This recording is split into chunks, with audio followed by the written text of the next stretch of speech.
Hello and welcome to Transfer Deadline Day Live. My name is Sam and I'm joined by my League One Lowdown companion, Mr. Jamie Johnson. How are we, Jamie? I'm good. How are you?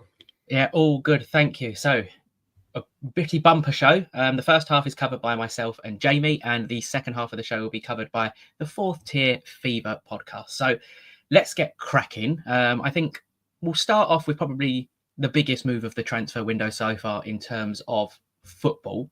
Marcus Rashford, obviously, leaving Manchester United to go to Aston Villa on loan with an optional buy fee. We'll start off. Was it a good move for Marcus? I think it's an interesting, wasn't it? I mean, with Marcus Rashford, he just needed to go somewhere, I think. And I don't know how many people were queuing up. I mean, we talk about League One usually. It's a bit out of our realm. But I'm not shocked he's moved. I think it was fairly sensible. And Villa are a good team, aren't they? They need a new attacker with John Duran moving on to the Saudi League and Watkins out injured at the minute. So they needed someone. I don't think it is the worst signing they could have gone for, and there's no risk in it really because he's on loan, and as far as I'm aware, there's no loan fee. It's sort of a cheap as a loan can get, and then there's the option to buy in the summer. So I think it's low risk, which is as good as you can hope for from sort of a deadline day, near enough deadline day move.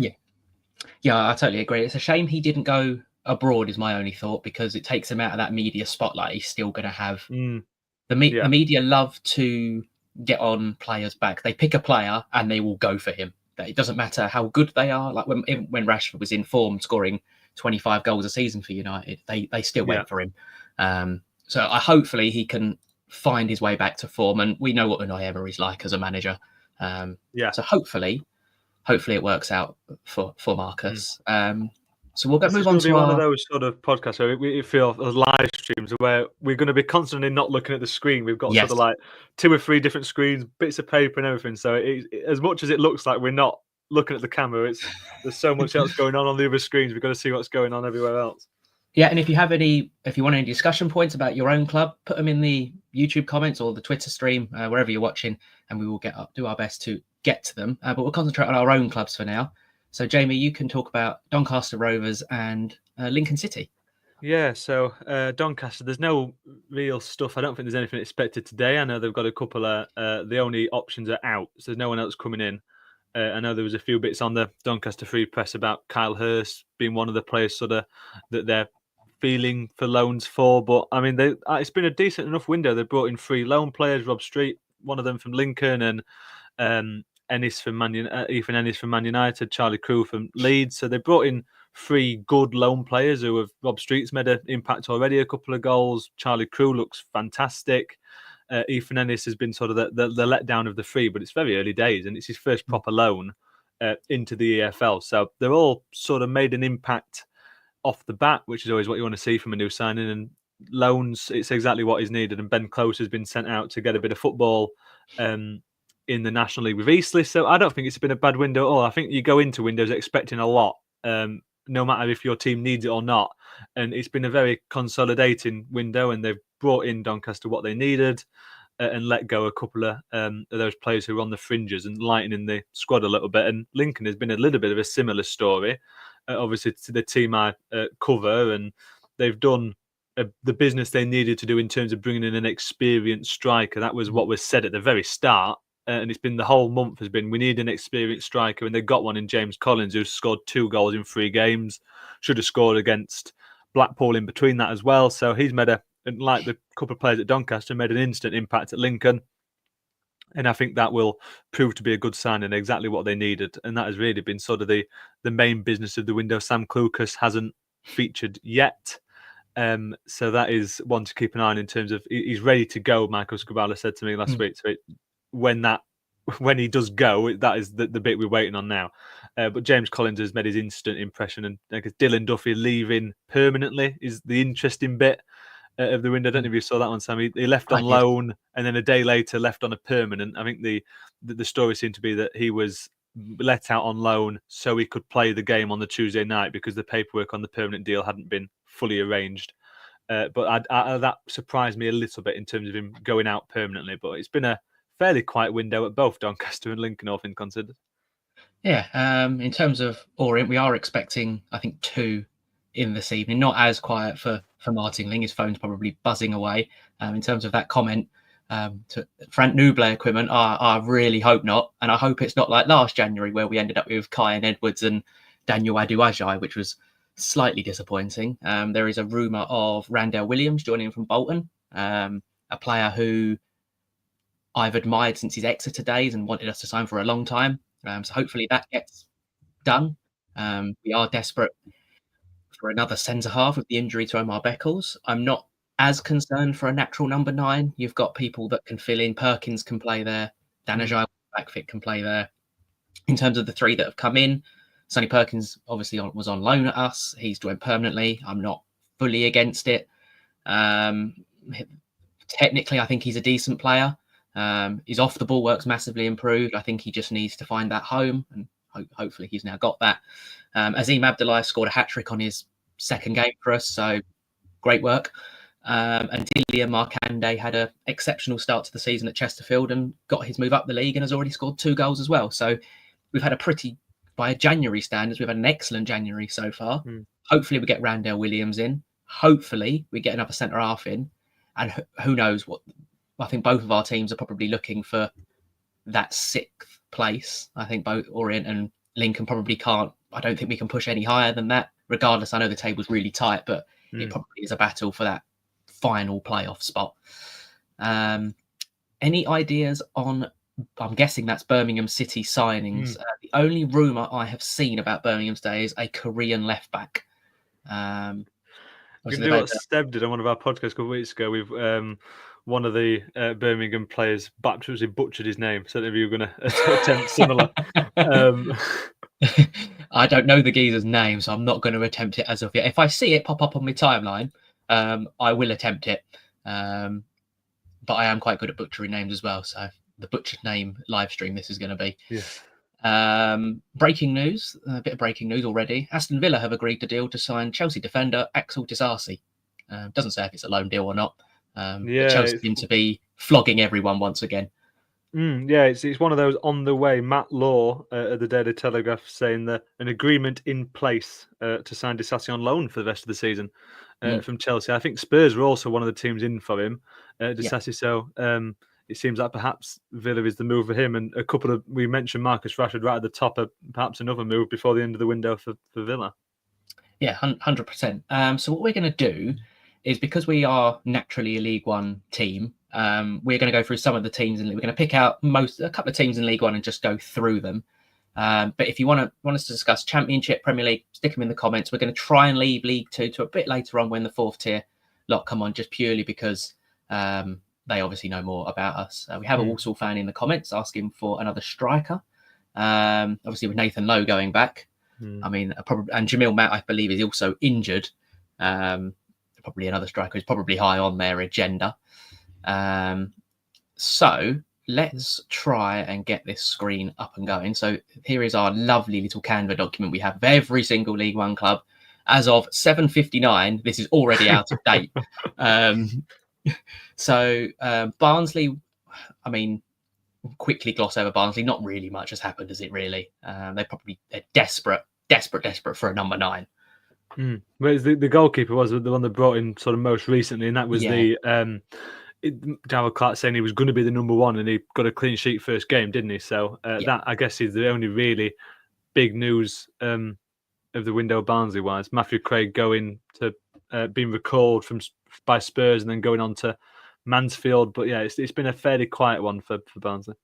Yeah, for Birmingham, adding the experience and promotion winning pedigree of Grant Hanley, even if he doesn't play, someone in the dressing room just to, because there's some younger players who probably haven't experienced promotions before, gets them over the line. And Kieran Dow, I mean, if you look at the attacking talent Birmingham already have in their squad, I mean, Kieran Dow adds goals, creativity, and just that little bit more flair to Birmingham's front line. They weren't good enough. Needed it. Yeah, they weren't good enough. They already are. And no, I think Dion Sanderson's probably the only notable out there going on loan to Blackburn. Dropping in to say Lincoln's transfer deadline day has sucked and it's been really boring. You enjoy work, Callum. More on that as we get to Lincoln, I'm sure. Blackpool, I think they've had a pretty solid window, getting rid of fringe players like Jordan Rhodes, Carl Joseph, they got a substantial fee for, Elliot Embleton, Ollie Noburn on loan, and then shrewdly replacing with a couple of loans. And Tom Bloxham's a player highly rated from Shrewsbury, scored a beautiful goal, I think, for his first goal for Shrewsbury. So I can't see Blackpool breaking into the top 6, but a solid January as they build for next season. And Tom Bloxham's been superb, hasn't he, already? I mean, I think he's got more assists than he had in the first half of the season with Shrewsbury in 3 or 4 games. And every time he's been playing for Blackpool, it seems like he was going to do something. And for the first 3 games, I think it was 2 assists and a goal. So, I mean, he made that instant impact. We talked about that right at the top with in terms of the instant impact players were making at Lincoln and Doncaster respectively. But here's another one, Tom Bloxham at Blackpool, who's come in and immediately done something. And you do like to see that from those sort of signs. And Niall Ennis is someone who, a former Doncaster loanee, I think I just looked on there, he's 6 goals in 29 during his loan spell at Doncaster. He didn't really hit the heights, and he wasn't someone who we were really impressed with back then, but he's built himself back up again since that, and he's given himself the time, gone around the houses a little bit. And I don't think it's an awful move. It's someone a bit different up top for Blackpool than their more traditional strikers, if you like. Oh, 100%. And Niall Ennis also getting a goal in his debut at the weekend. Bolton, a pretty quiet transfer window, other than managerial casualty at that football club. Dion Charles leaving, which I didn't think come as a big surprise to everyone as people thought. They haven't really replaced him. Joel Randall is not a striker, he's an attacking midfielder, and then Alex Murphy, the left wing back. I don't really have much to say on Bolton, otherwise I thought they'd be higher in the table than they are. They've been rather disappointing, as per sacking Everett. Yeah, well, that's it. They got the new manager in, and we'll talk about the fourth tier fever guys when they come on. I'll talk more about Carlisle and their sort of situation, but they sat their manager right at the end of the window after allowing him to bring a load of players in, whereas Bolton haven't really brought any players in, and they bring a new manager in now at the end of the window. They seem to have been a bit in a holding pattern, haven't they? They've not really done anything while they've been waiting for a new manager and seeing if they were going to sack in Everett in those first couple of weeks, and now it's all a little bit too late. I don't know if they're going to do anything tonight. Perhaps you think they need to, really, to sort of patch up the couple of issues they've got. But they've got a really good team. It's just not been firing so far this season. Yeah. No, I agree with that. They probably only needed, probably a striker to replace Dion Charles, and that's... It's just in and out, isn't it? You get rid of Dion Charles, you want to replace him in some form. But I still think that squad's good enough if Stephen Schumacher can get it going as good as it was last season. Oh, 100%. Bristol Rovers have had a pretty busy transfer window so far, and it's about to get busier. Ipswich are about to announce the signing of Alex Palmer from West Brom, which will trigger the reclause of Josh Griffiths back to West Brom, so they will be in need of a goalkeeper. 3 loanees and a free transfer so far. I really like the signing of Mark Butcher. Sil Swinkles I've never seen play. Michael Reindorf never seen play. And Roman Sawyers adds experience to a midfield that has been pretty poor this season. They had the highest expected goals conceded in League Two, and I still believe they do. Centre back, 2 centre midfielders, and a striker. That's pretty much a new spine of a team, and they're going to need a goalkeeper now as well. Yeah, and Randolph, the most recent one coming in just an hour or so ago, 19-year-old, made 4 appearances for Cardiff in the first half of the season, joining on loan.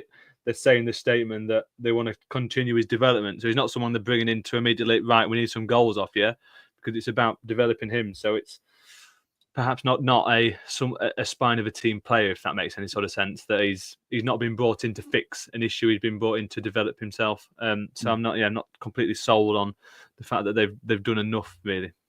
No, I would agree with that. Burton have been as busy in January as they were in the summer.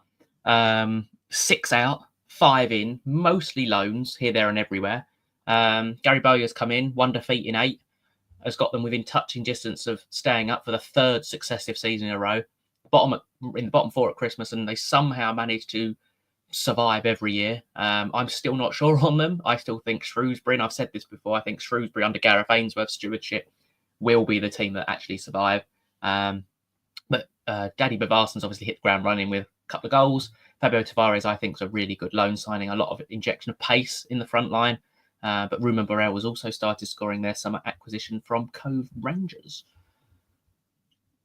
The one, if you just want to flick back, the one I do want to talk about there is, I mean, I talked about it at the time when I did the transfer update, was Bodvarsson, thinking he would make an impression, and he's got that goal scoring know-how, and he's immediately done that, hasn't he? I mean, he's been superb since coming in and scored a few goals. And JJ McKinnon on loan from Lincoln hasn't got game time at Lincoln, shown flashes and potential at times when he has been given the opportunity, goes to Burton and immediately impresses.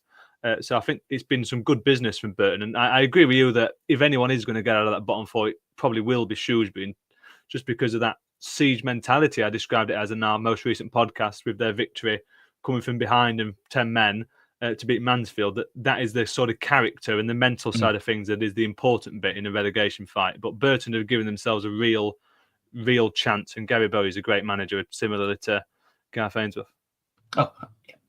Moving on to Cambridge, I don't have too much to say. I really like the loan signing of Don Ballard, 2 goalkeepers in Nathan Bishop and Marco Morosi. I believe he actually got injured on his debut, which is probably why they've gone in for Nathan Bishop, and Diego Reyes has been recalled. I firmly believe they will go down. Next time you could do is maybe reverse alphabetically. We'll consider that for the end of the season one roundup. We're just keeping Kelly here until we get to Wrexham. This is what it is. Charlton again, not much business. They probably only needed a little bit of creativity at the top end of the pitch, and they got that in Alex Gilbert. And I don't know if anyone's seen the announcement video for this. If you like the In-Betweeners, it's one of my favourite announcement videos. If you've not seen it, the one I did see, I think it was Burnley. Their social media account is always quite good for one. It was a Friends related one that I did see. But that's one of the things you like about transfer windows and deadline days, those sort of things that stick in your mind, those sort of videos and that. Yeah. So it's always good fun, isn't it, to go along with the rest of it? Yeah, Burnley did. I don't know if you've seen the In-Betweeners. They did when Jay and Neil were in a shopping centre and they see Gilbert and they're shouting, "Gilbert!" which is quite good.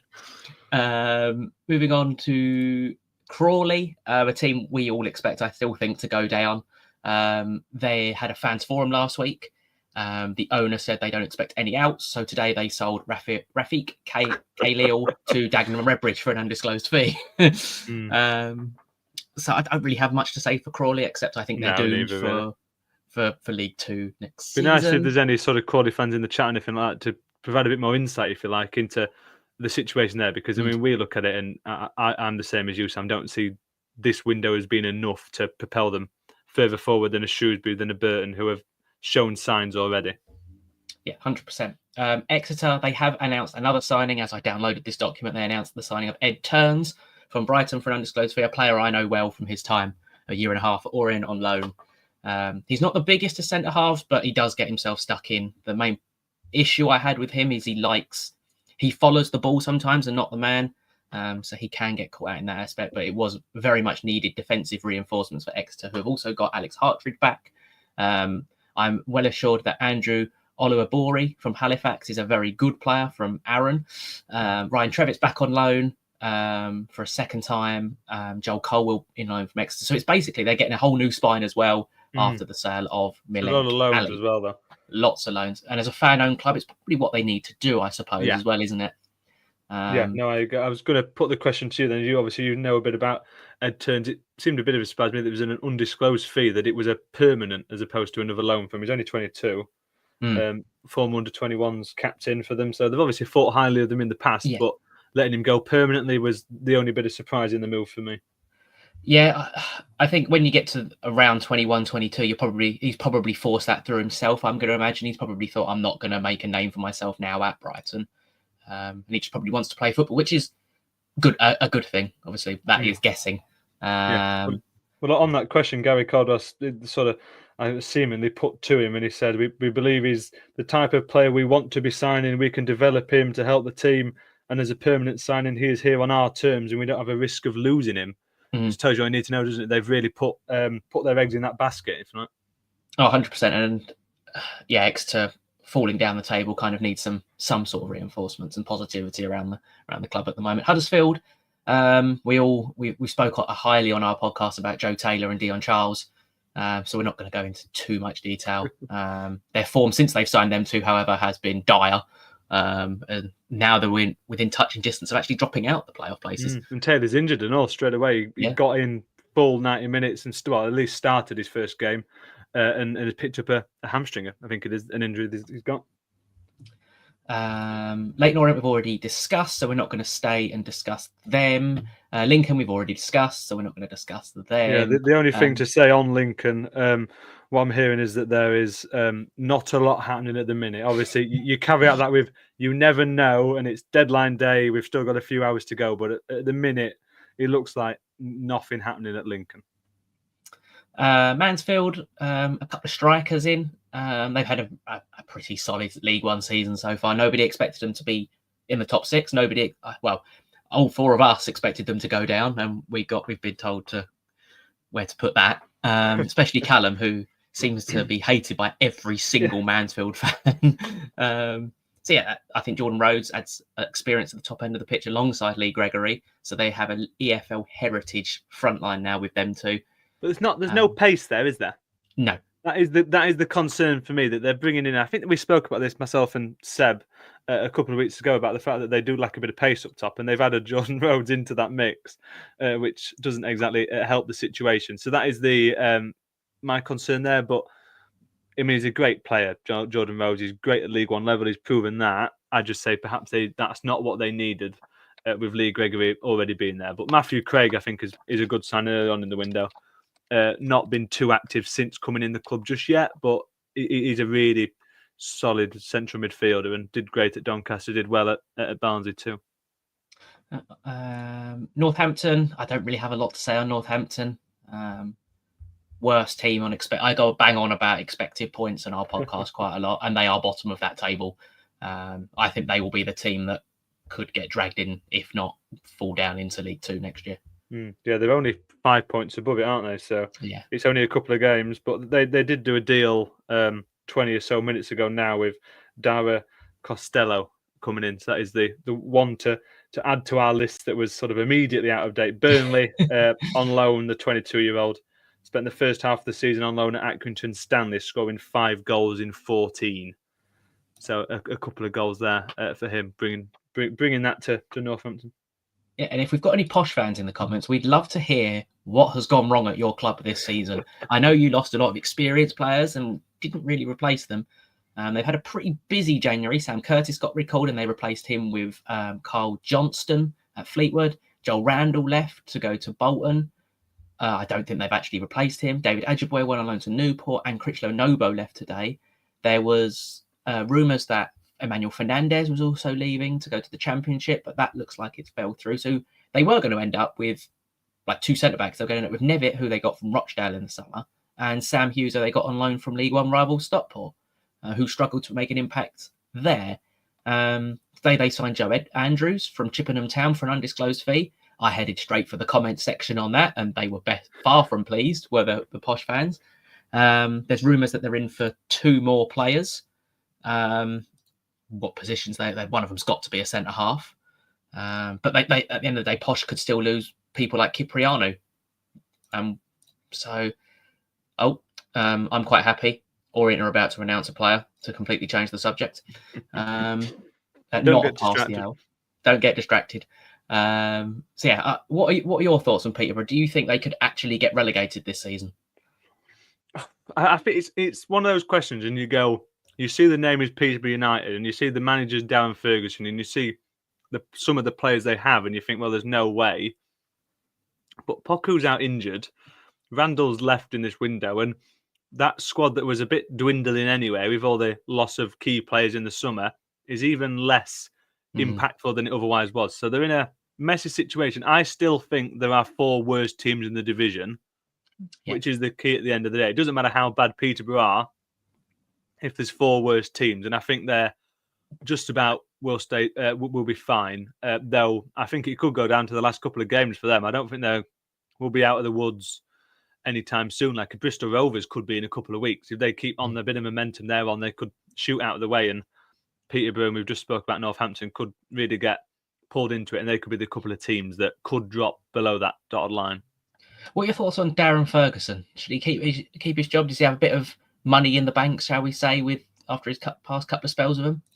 I think that's the reason he's still there, isn't it? I mean, it was the same with Ian Evatt. We talked about before he did eventually get sacked, that if his name wasn't Ian Evatt, if he hadn't done so much good for the club over the years, that he would have left earlier. And I think it's the same with Dan Ferguson. If he doesn't have that credit in the bank, that experience, the know-how, they've been there, done that with Peterborough already, then I don't think he'd still be there. And they just need to turn it around very quickly. The thing is, what's the point in sacking a manager now at the end of the transfer window? Because you bring a manager in at the start of January, at least he's got a few weeks to do what he wants to that team. Whereas you sack a manager now, and it becomes pointless, I think. So I don't see him going, really, because I think it's just a little bit too late. And I don't know what the upside is now, but it needs to turn around very quickly. But yeah, what is that? Do you agree with that, Sam, or are you more in the Ferguson out camp? I totally agree. And from what I can gather, if you read what Posh fans said, they've actually got no money either. So they have the worst defence in the division, which is not actually something you associate with Darren Ferguson's teams. But 45 goals. They usually get away with it because they score so many goals, and that's what's dried up. Yeah, third best attack in the league behind Birmingham and Wycombe, who've got 55 and 46. So, yeah, not good days. Gardner Hickman on a permanent deal is a great deal for Birmingham. Yes, I totally agree with that. Another bit of shrewd recruitment from Birmingham, and when they go up, not if, when they go up. I mean, they're already 8 points clear of third place Wrexham with 2 games in hand, so that's done. They could be a team that won't be at the bottom end of the league. And after we joke about Birmingham quite a lot on our social media page, and somebody did a you joke about Birmingham on our social media. I joke about Birmingham. And somebody, not mentioning any names, did a post about how they'll laugh when they don't go up. I think the dismal showings that they've had on the pitch for the past 10 years is not what the fans, and they rock up in their numbers every week at Birmingham. Yeah. They've had dodgy owners. They've survived relegation when Lee Clark sprinted down the touchline. So finally, the positivity is back at Birmingham, and at the end of the day, they shouldn't be in this division. Reading, as we expect, they haven't done much. Sam Smith for £2 million, which I was reading something on Twitter from an MP that money should see Reading through next couple of months, and they are bringing it up in Parliament in terms of rogue owners and stuff like that. Kelly Davidson, that is very kind of you. Thank you for the $20. Is that? Thank you very much. I can't actually read. Yes, it is. That is much appreciated. Didn't have to do that, but thank you very much. We've not even got to Wrexham yet. We've not even got to Wrexham. There is an incoming at Huddersfield on its way. They have tweeted the eyes, so one to keep an eye on there. Keep refreshing. I don't even know who that is. I've not seen any rumours for Huddersfield Town, so that'll be an interesting one. Well, it's in straight away. It's on loan from Wolverhampton Wanderers, Temada Chiriwa, and I hope I've not butchered pronunciation there. No, I think that's probably how I would say it. I don't know anything about him. So if anyone is a Wolves fan, get in the comments. Let us know what type of player he is, because I'm not going to lie, I don't know who he is. I'm watching some clips of him as we speak that Huddersfield have put on the trailer. He looks a tricky 21-year-old winger. He was on loan at Derby by the looks of it for the first half of the season. So perhaps he couldn't quite do it in the Championship and has dropped down. So it doesn't seem a bad move. And his middle name is Blessing, at least according to Wikipedia, which is always a bonus. Orient have just announced signing on Randall Williams. Buzzing. That's one word I have to say on that. Buzzing. Moving on to Rotherham. I don't have much to say on Rotherham either, mainly because it's a Steve Evans team, and I don't like him. 2 loans. They've picked up in recent weeks, and they'll probably finish mid-table, to be honest. Yeah, no, I think I agree with everything said there. I'm conscious we need to get to Wrexham. This is the Shrewsbury have done more business than I expected. Carl Winchester was obviously Tom Bloxham, obviously we've spoken about. Carl Winchester was the surprising one, but he left for family reasons. Vadine Oliver is a typical Gareth Ainsworth number 9. Callum Stewart, I would like to see him get some games. Top scorer in the National League South. Dom Gape is a player Ainsworth knows very well, and Ricardo Dinanga I don't know too much about. Yeah, I think the more important bit is just what is happening on the pitch and with Gareth Ainsworth. I don't think they needed to do much. it is all about just they've added a little bit. Callum Stewart obviously was the joint highest goal scorer in the National League South when he made that step up. I think that's right anyway. And then so it's someone pulling up from non-league. It's very Peterborough signing, but he's gone into Shrewsbury, and he was the only one I saw that was on my radar really. But they've been bringing in those players a little bit lower down, which is obviously what you need to do to sort of get players in cheaper. Yeah, I would agree. I have just read something that's rather concerning, though. Randall Williams has only signed a 6-month deal with Orient, which makes it extremely strange. I'm guessing that's just because he wants to play and get a better contract, I would guess. We'll move on swiftly from that one. We're nearly at Wrexham. Stevenage, we're going to have I'm guessing we're going to have some sort of Stevenage fan on later, so I'm not going to talk about them. They're boring. Stockport, they did all their business in the summer, I think it's fair to say. Having watched them at the weekend, extremely organised, and you can see why they are top of the expected points league.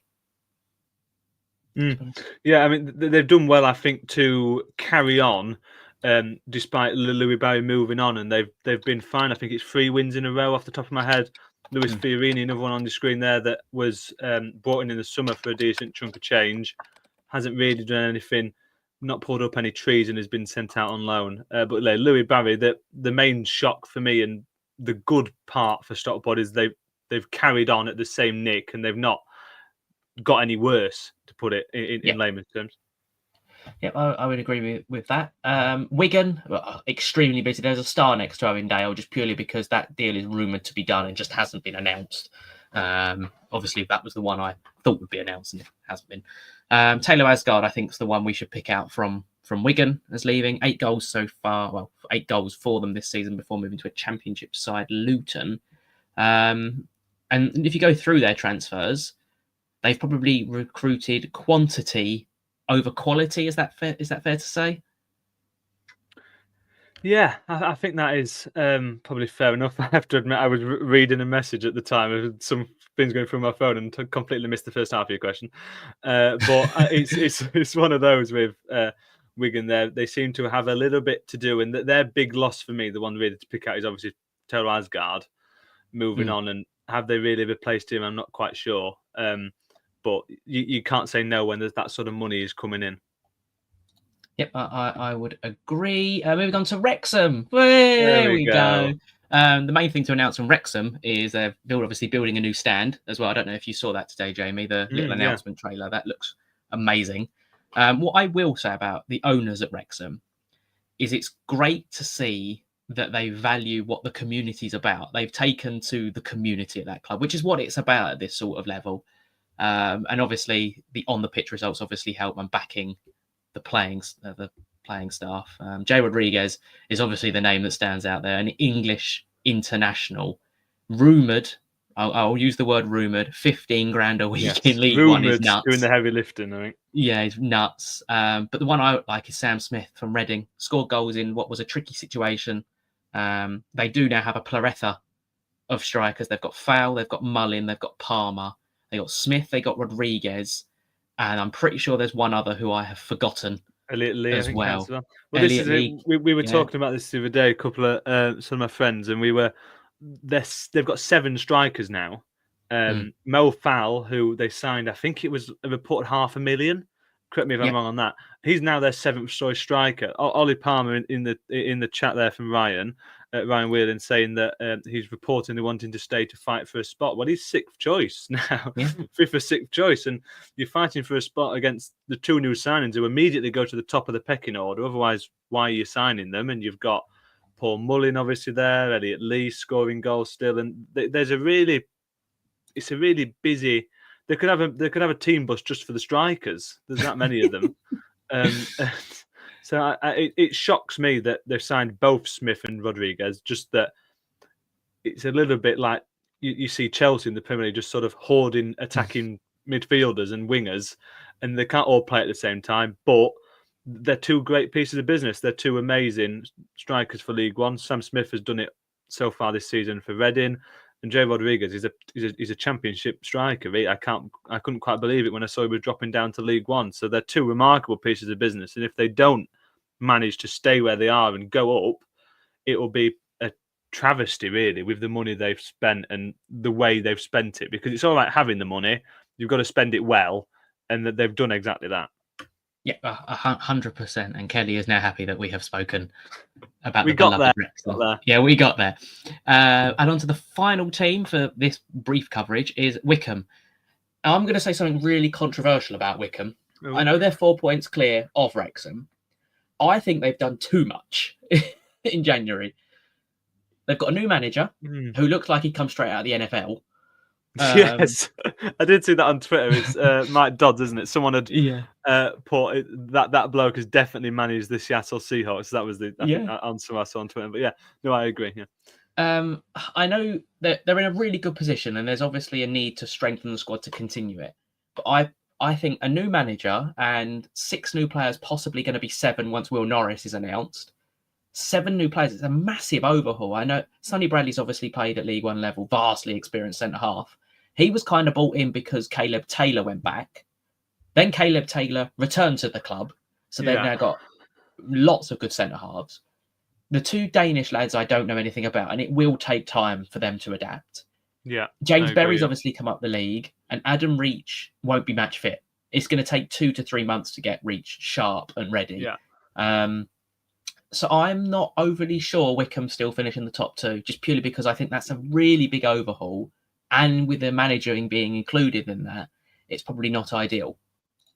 Yeah, I agree with especially the latter part of that being that the manager, I think, is going to take time to adjust. We spoke about it in more detail, and obviously this is as much because it's live and there's so much to talk about. News coming in all the time. Bromley are rumouring there's a move happening there in a few minutes, but looking at their Twitter. And so everything moves very quickly, so we can't dwell too much. But we talked about it, myself and Seb, more detail in our latest podcast about Wycombe and the fact that this manager is a trend they've done over the years, bringing in managers who have only 1 or 2 or no full managerial jobs beforehand. That stretched as far as the 90s. Martin O'Neill, it was one of his first jobs was at Wycombe, and Gareth Ainsworth, it was his first proper job. Matt Bloomfield had only been at one other club before. They've done that again, but it is always a risk and it doesn't always pay off. And I think at the state they are at the minute, being second in the table, needing to just carry on the positive they had at the first half of the season, to go for someone inexperienced was the wrong appointment at this time. He could prove a very good manager in future. He could prove to do a good job here, but I think it's very risky when they probably needed a down the barrel sort of option. But I think that more the problem than the transfers. I understand what you mean in terms of the turnover. They've on the screen there, 6 out, 6 in. That is a big turnover, but I think the manager is the main ingredient in what could push them away from where they need to be. Yeah, I would go along with that. I said I didn't want to discuss Stevenage because we're going to be joined by a Stevenage fan shortly. So we're now going to be joined by Owen, who is a Stevenage fan of the most boring club in League One. We'll just wait for Owen to come on screen. There he is. Hello, Owen. Hello. I think you mean the best defensive team in League One. Boring. Definitely most boring. So, Owen, we'll start off with the season so far. Are you happy? I'm pretty sure you're probably going to be quite happy, but season overall, happy? Yeah, I think so. I think a lot of people were a bit sort of pessimistic about the appointment of Revel. I was pretty happy with it. I think he's someone who knows the club and he's a great person as well. He's, someone who's always going to do well. Unless you talk to the Facebook Stevenage fans, they hate him. That's why you just laugh at them. But I mean, yeah, I think he's done a really good job. And I think some of the signings he made in the summer, it took a bit of time to sort of bed in. And yes, we're not scoring as much, but we've just scored 7 goals in our last 2 games. We've just beaten Wrexham away. We've done Wrexham home and away, the only team to do so this season. So it is finally starting to click. Now we're getting people back from injury as well, such as Apire, Sweeney, Good. So it's starting to click. And also, you've got a big quarter-final clash tomorrow against Birmingham. Yeah, in terms of the recruitment, obviously you've only got Brandon Hanlon in on loan from Wycombe. Is there any other positions that you want Stevenage to look at in the closing hours? I think it'd probably be cover at fullback. From what I've been told, for what's been sort of said, Wilding's out for a few weeks on injury. Kane Smith's got concussed, or he wasn't playing because he's on concussion protocol or something from Tuesday. Just maybe covering at right back and maybe at left back as well. Hanlon, we've not seen so far. Maybe he'll get a run out on Tuesday. I've seen bits of him, to be honest. The last time I watched him live, he was going in a stretcher when he had that injury. Obviously, the reason why he's come is to get back from this injury that he had. I think it was an ACL or something like that, but he was out for a while. That was suffered against us. He's finally come back, and hopefully he's going to score a few goals for us this season. But I think this has been all right. We didn't really need much. I think the big loss is Nathan Thompson. I think that's the big loss this season. I don't know if you probably were going about to allude to it, but to be honest, people would think it's a big loss. But if you look at the sort of side of it, he signed a 3-year deal at MK Dons, if I'm right in saying. Mm-hmm. The League Two guys will know a bit more than me. We got a transfer fee for him, so he wasn't going to stay past the summer. So we've got a transfer fee for 34-year-old. It's decent at the end of the day. Maybe especially now we've got good back as well as Sweeney. Okay, and in terms of the second half of the season, for the final question for you, what's your aims for the second half of the season? Finish going for the playoffs, or would you like just a mid-table season? I think we can just continue how we're playing right now. I'd be happy where we are if we can push and maybe have a push playoffs. But I would even say prioritize the trophy because I think we're safe. Okay. Mm-hmm. If we can beat Birmingham tomorrow at home, brilliant. Then we can look to it's Peterborough or Cheltenham in the next round. Then you're looking at Wembley, which would be great. And we haven't had an away. Stevenage haven't been at Wembley since 2009, I think, when we win the FA Trophy final. So it'd be great to maybe get an away day at Wembley. If we can, maybe do a Lincoln and nearly get a playoff spot, that'd be brilliant. But we're playing well at the moment, and considering what a lot of fans were saying a few weeks ago, that we were worried about going down. Now we're all right. So I'm happy where we are at the moment, and let's hope it continues. Yeah. Well, thank you very much, Rowan, for coming on. I hope Stevenage have a terrible second half to the season. So we're going to quickly have a look at some other deals that have been happening from across the leagues. Emmanuel Dennis is rumoured to be going to Blackburn Rovers from Nottingham Forest, which I actually think, considering where Blackburn are in the table, just inside them playoff places, John Eustace, a man who's done an outstanding job, I think it's fair to say, at Blackburn Rovers.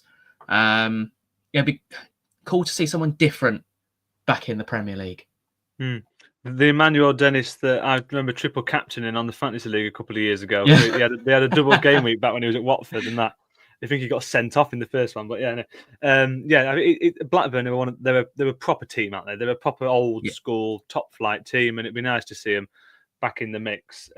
Sort of news elsewhere, Derby are teasing an announcement, and that announcement's just been made. Harrison Armstrong is in at Derby. It's gone down very well with the people on Twitter at the very least. So that is a move, obviously, in the Championship. Go on, Sam. That doesn't surprise me with the kind of form Derby are currently in either, and the predicament they could well back be on our podcast next season. And if you are new around here, please make sure you subscribe to League One Lowdown, 4th Tier Fever, whatever your preferred platform or club league you're in. Please make sure you do subscribe for future podcasts. In terms of other transfers, there's not too much we've actually missed now, I don't think. I think we've done a pretty good job at the moment. Nicely caught. So I guess while we've sort of got a pause to get your more detailed thoughts on Randall Williams joining. You mentioned briefly that obviously it's a 6 month, it's to the end of the season, that being the surprise. But what do you make to that transfer? It's going to be quite interesting for us because people forget that we've got Ollie O'Neill out injured, and he's rumoured to be back at the start of March. He's our left winger. You've got Dan Ajaya, who's back, we think, for this weekend's game against Manchester City. We think.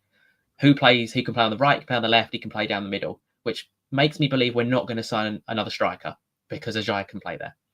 You've got Sonny Perkins, who we've paid money for, who can play off the right. So that's already 3 wingers. You've got Mark Candy, who's on loan from Chesterfield, who can play in the FA Cup. There's another winger. So we're already at 4 wingers, and I'm pretty sure I've actually missed somebody off as well. I think we're overloaded. We could say Williams now. So that's 5 wingers we've got. I know 2 of them are on loan. But Williams has now only got. So my thought of getting Williams was you get him on an 18-month contract, for example. Right, we've got him for next year. Brilliant. So we're kind of, if we lose, we're going to lose Mark Candy. We're going to lose Ajay probably in the. I would be very surprised if we got Dan Ajay to sign a new contract. To be honest, I think a lot of League One clubs will be looking for a really powerful, quick winger that has an eye for goal. So I thought, brilliant, that works. But being a 6-month deal is a little bit disappointing.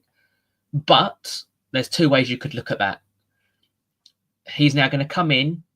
If he plays well, he'll probably earn himself a contract at another club, to be honest. But he could help us finish in the top 6. If he comes in, plays well, we finish top 6 and we go up in an unlikely circumstance. If we go up, then he's more than likely going to sign a new contract and play in the Championship with us. It's a player who, from a dead ball situation, is excellent. Cutting in on his left foot. Yeah, I think he's a Wellens type player. If he can stay injury free, because he's had a couple of injury problems over the past couple of years, we're very happy. As Colchester announced the return of Kane Vincent-Young until the end of the season. Just about to sort of get in there myself. He's been obviously Wycombe, Ipswich, sort of since he was last at Colchester. I don't think that's a bad move at all. I can play both left and right. Full back. He's one. They seem to be sort of. They've got an eclectic mix of former Lincoln players. The calibre was down there. They've got an eclectic mix of sort of old players that have been around a bit. And he's coming back. He's only 28, but of course a former player returning. I don't think that's a bad signing. Obviously, in League Two, you'll get more of that when the 4-2 fever representatives come on in 40 minutes or so. But I think that's a good piece of business. Is what I'm trying to say in a roundabout way. No, 100%. I'm just currently looking at. I'm just trying to get the League Two table up, which I am absolutely failing at. I think off the top of my head, they're 13th, 14th. Yeah, they're around the table. They are bang. They're 13th. I was right the first time. 10 points off the playoffs and 14 ahead of the relegation zone. So bang in mid-table. Yeah. 28 games played. So I don't think it's a bad piece of business. So they've obviously brought in Anthony Scully back a little bit earlier on. 8 o'clock, I think that one was announced, rejoining on loan from Portsmouth until the end of the season. So they've done a couple of pieces of business late on in the window, and sort of piecing those two together. I don't think it's bad work at all. No, 100%. I'm just looking at some of the transfers that are currently scrolling along the bottom. Ben Whitfield was a player who came in with a decent pedigree to Burton's. Obviously gone back to Barrow to try and recapture his form. John Egan joining Hull for an undisclosed fee. That isn't surprising considering Burnley's defensive record and the unneedness to change their back four. Caelan Vickers, obviously, we discussed earlier. Same with Vadine Oliver. I think we mentioned Tyler Binden right at the start, didn't we? Going to Forest and then returning on loan straight away. So he's going to see out the rest of the season on loan at Reading, but he's a Nottingham Forest player. Yeah, and another player that we did think Raid would be on Reading in January, just purely because they've already lost Sam Smith, Tyler Binden. There was Lewis Wing's been linked with Championship clubs, but he looks like at the moment he's staying put. Garcia, their youth academy prospect from the left-hand side of the pitch, was linked with Southampton. That hasn't materialised just yet. So I think Reading will be one to keep an eye out on. Yeah. Just purely because there is so many rumours, and we all know how quickly things change in the transfer market. So we've got what else we got? Obviously, we know about Harrison Armstrong to Derby County. Yeah. In terms of Willian, maybe go back to Fulham.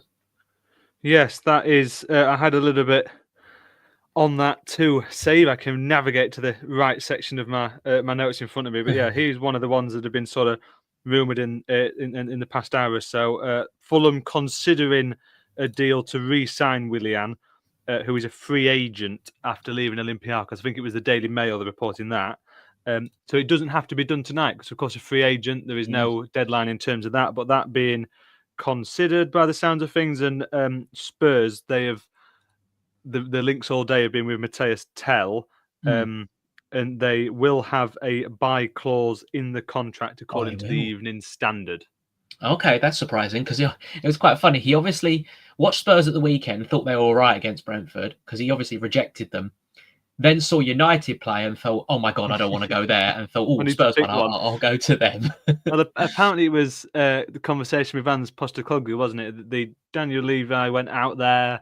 The director of football talked to him. No one was getting through to him, and apparently a phone call to Ange Postecoglou did the trick. I couldn't give you a name for where I heard it. It's one of those things you hear throughout the day that was said to me at one point, but that was what was said there, I believe.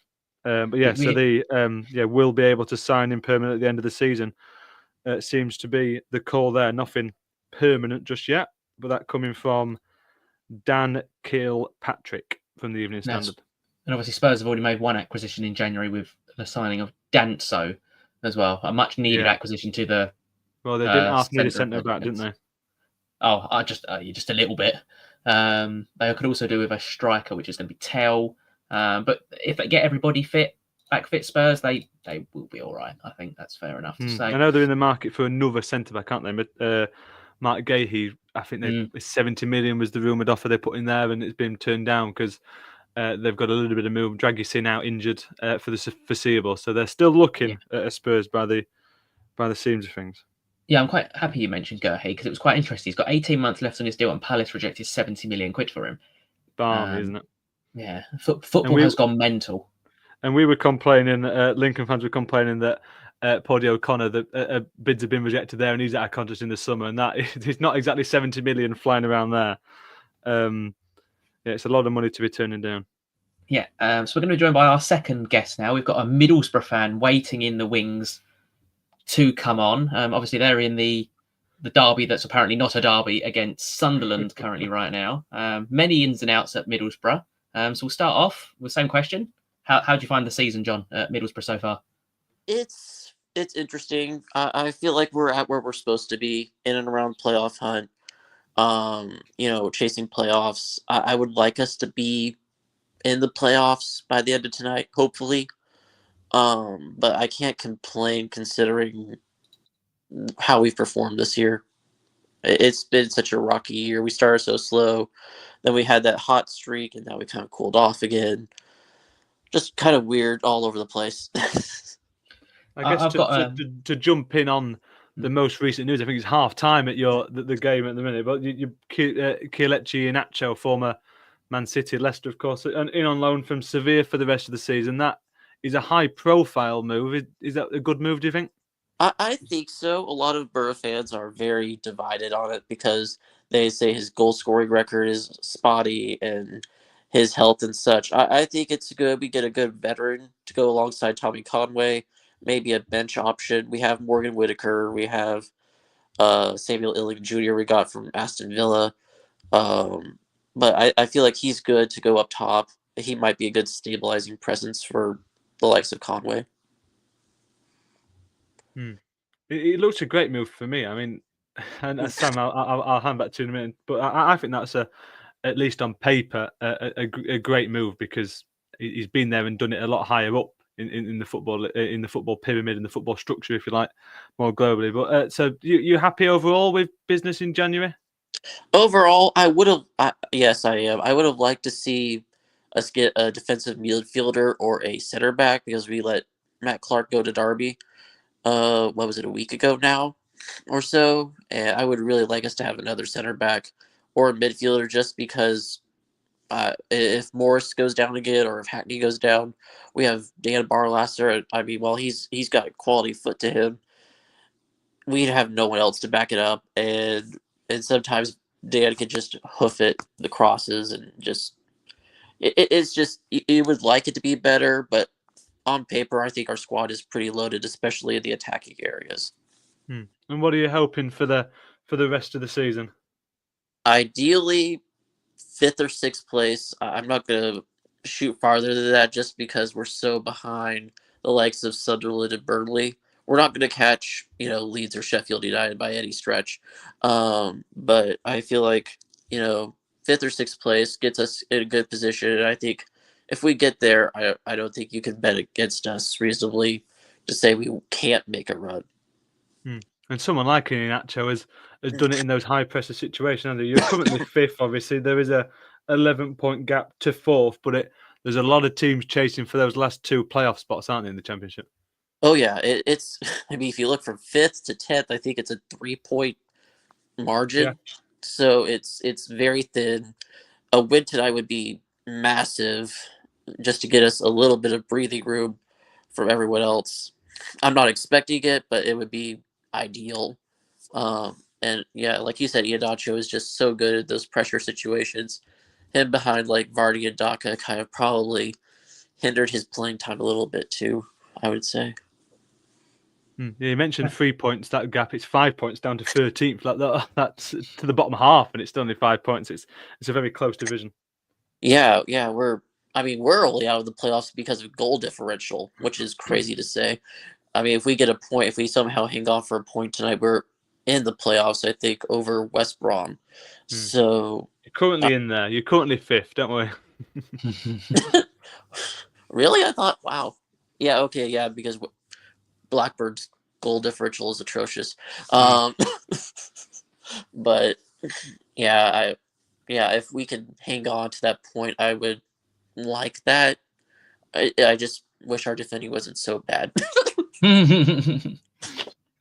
Cool. Thank you for coming on, John. And I hope Middlesbrough get the 3 points this afternoon or this evening. Yep. Good luck to the rest of your clubs too. Thanks, John. So heading towards 9 o'clock, and this is when clubs tend to announce their major signings. So we're kind of scrolling on social media, waiting for these clubs to announce their signings. I am expecting a couple to be announced. To plug this gap, this next minute and a half, with Alex Miller from the Sheffield Star saying that a couple of hours ago now that Derby County have an interest in Sheffield Wednesday's stalwart Liam Palmer. 3 hours ago that on Twitter. So I'd be interested to see if that does materialise, though it seems that Derby are in for Liam Palmer, who has been there, done it in the Championship, hasn't he? Oh, 100%. He's been around Sheffield Wednesday for about 10 years now, from what I can remember. Yeah, he's been there a very long time. Vice captain, obviously. Yeah, so it's a Derby. They can't have a overhaul on deadline day. That is the typical football manager move. It's like when you've got deadline day, you've got this pot of money. It's like, I've not done anything for the whole window, and you just go and buy everyone. So it'd be interesting to see what happens with Derby. Obviously, they will end up back in League One because they actually can't score goals either. And they were pretty poor when they came to our place in the cup as well. And you think you've got that massive tie on the horizon of Manchester City, and they were pretty poor. So we'll wait and see what happens with them. In terms of Arsenal, I think they're probably the big story of deadline day. It looks like they're going to end up with signing nobody. It's pretty well documented by about everyone that they would like a striker and they need a striker. They obviously made a £60 million bid for Ollie Watkins, which was rejected. The rumour is that they have to go back in with, I think it was 70 odd million. Is Ollie Watkins really a £70 million striker in today's market? I think isn't everyone a £70 million striker in today's market? I mean, money gets thrown around a lot. I mean, Jay Stansfield's a £15 million striker, and that's in League One. I think he's English as well. That old English tax is very much still there, and I think it would be a huge loss for Aston Villa. I can't see it happening in the next couple of hours. But obviously, with losing John Duran, as you mentioned, right at the top, to lose the other main striker would be a huge loss there. I mean, completely at the other end of the EFL, Bromley, they have just tweeted a few minutes ago that one last target to get over the line, just 2 hours to go. So expecting something there at Bromley. Wigan 2, I think there is an incoming. Yeah, that'll be Owen Dale, I would imagine. Wycombe have also announced that Will Norris has joined for free because Portsmouth agreed to release Will Norris from his contract. That's surprising with the form of Ravazoli this season. I would be interested to get, if there is any Wycombe fans here, please let us know. If you're on Twitter, tweet us at League One Lowdown. And if you're watching on YouTube, put in the comments because I'm quite interested to see what are your thoughts on your January transfer window, if there is any Wycombe fans watching. We obviously mentioned earlier, Jamie, I think me and Jamie had contrasting opinions on it. I thought it was too much and Jamie thought it was decent business. Was that correct? Solid enough, yeah. I think more the manager was my concern. So definitely do put in anything in the chat or on social media relating to that. Doug O'Kane of the Barnsley Chronicle saying, I'm expecting announcements to start coming soon out of Oakwell. At least one is very close. Fringe players set to go out as expected. That 29 minutes ago. Nothing just yet on that front. So eyes on Barnsley. One eye on Barnsley, one eye somewhere else. There's eyes everywhere. But yeah, Barnsley Chronicle paper. Expecting something soon at Barnsley. We'll hope to get Seb in. He's had really bad technical difficulties. The good thing about our podcast being recorded yesterday was the fact that we could keep restarting every time his internet went. So hopefully he can join us at some point. Yeah, I'm quite interested to get Seb's thoughts, obviously, on Barnsley season, because I described them on last week's podcast as the old lady who drives on a country road at 20 instead of 60. It's like, and then when you get past them, you speed up to 60. It's like, yes, our season's getting going. Yes. And then you hit another old lady who's driving at 20 again. And it's like, it's hit the stumbling block. It's just, that seems to be what their season's been like. No, I think that's a really great analogy, actually. I'm a big fan of that. You mentioned Will Norris, obviously, being released by Portsmouth. Do we know exactly where he's going? He's gone to Wycombe, Will Norris. Going to Wycombe. Yeah, so Wycombe have another goalkeeper. They've now got 3.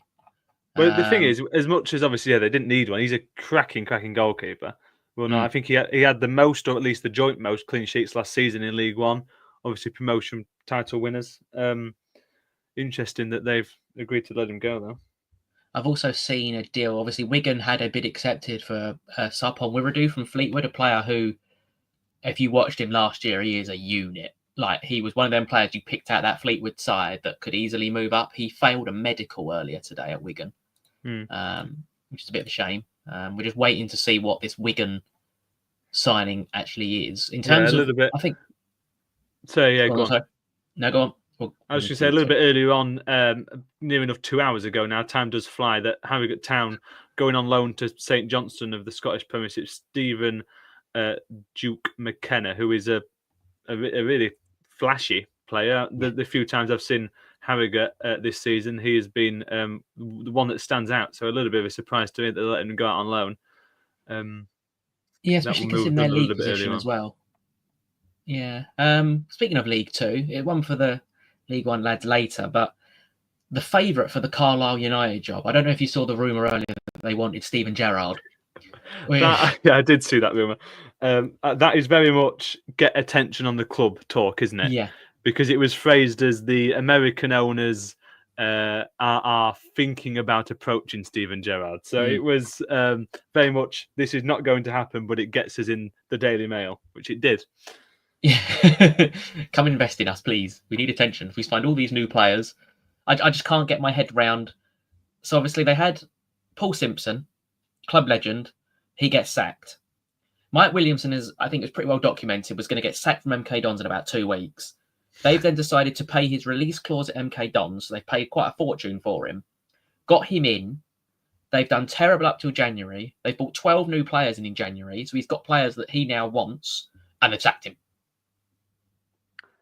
It's in my mind, that is bananas. I know they've been poor, but at least, I mean, you've now got a manager who's going to come in. The favourite is Ian Evatt. I can't believe that, but the favourite is Ian Evatt. You've got a manager he's not going to have any players that are his. They're all going to have all the previous managers. It's just balmy. Football's mad. Let's put it that way. That's the light way of putting it, isn't it? One of the news elsewhere from Ricky Charlesworth of the Doncaster Free Press. Deal now confirmed for Kyle Hurst to leave the club. Official announcement in the next half an hour. So perhaps that will be bang on 9:30 as we pass over to the League Two team, just for them to take the reins on that one. Loan or permanent, doesn't know. I'm assuming personally that I think it will be a loan. But we will see on that. But yeah, in the next half an hour is the talk there for Kyle Hurst leaving Doncaster. It's going to be interesting, isn't it? Because I fully suspect a lot of clubs who are doing one transfer today are holding their nerve until about 10, 11 o'clock, and then chaos will reap social media. So I wish the fourth tier guys luck trying to keep up with everything at 10 o'clock. In terms of other news, I mean, there's a couple of football matches going on at the moment. West Ham currently lead Chelsea. West Ham currently lead Chelsea, if anyone cares. In terms of other deals, there's not actually too much going on. I've got the BBC Sport page open, which has every single transfer. There's not actually too much. Today, do you know how many Premier League deals there's been completed today? Ooh. I'll give myself some thinking time as I tell you that Gillingham are preparing to announce a new signing. I'm going to go, I don't think there's been many at all. 5. You're close. There's only been 4 new players coming into the Premier League today. Wow. 3 have gone out, if I'm correct in saying so. That was Costa Nedeljkovic from Villa to Leipzig on loan, Carly Chukwuemeka from Chelsea to Dortmund on loan, and Lloyd Kelly in one of the weirdest transfers I've ever seen from Newcastle to Juventus on loan. Brighton signed Stefanos Tsitsipas from Nuremberg. Evan Ferguson went to West Ham. Marco Asensio went to Villa on loan, and then obviously Tyler Binden. As we mentioned earlier, in terms of the Championship, Leeds have rejected a £10 million offer from Real Betis for Mateo Joseph. Leeds are I wonder if they'll do their old trick on deadline day where they tell their fans to stay up and wait, and then they sell a couple of players. I'll never ever forget that. Everyone stay up, and then they sell Dominic Pollion and one other player, and it's like, you can go to bed now. Yeah, there's been a couple of moves a little bit further afield too, involving Italy. João Felix close to an AC Milan loan deal, and Lloyd Kelly a little bit earlier on has joined Juventus, also on loan, but an obligation to buy there. João Felix has more clubs than I have hot dinners at the moment. He's absolutely everywhere, João Felix. Here, there and everywhere, isn't he? It's just absolutely balmy.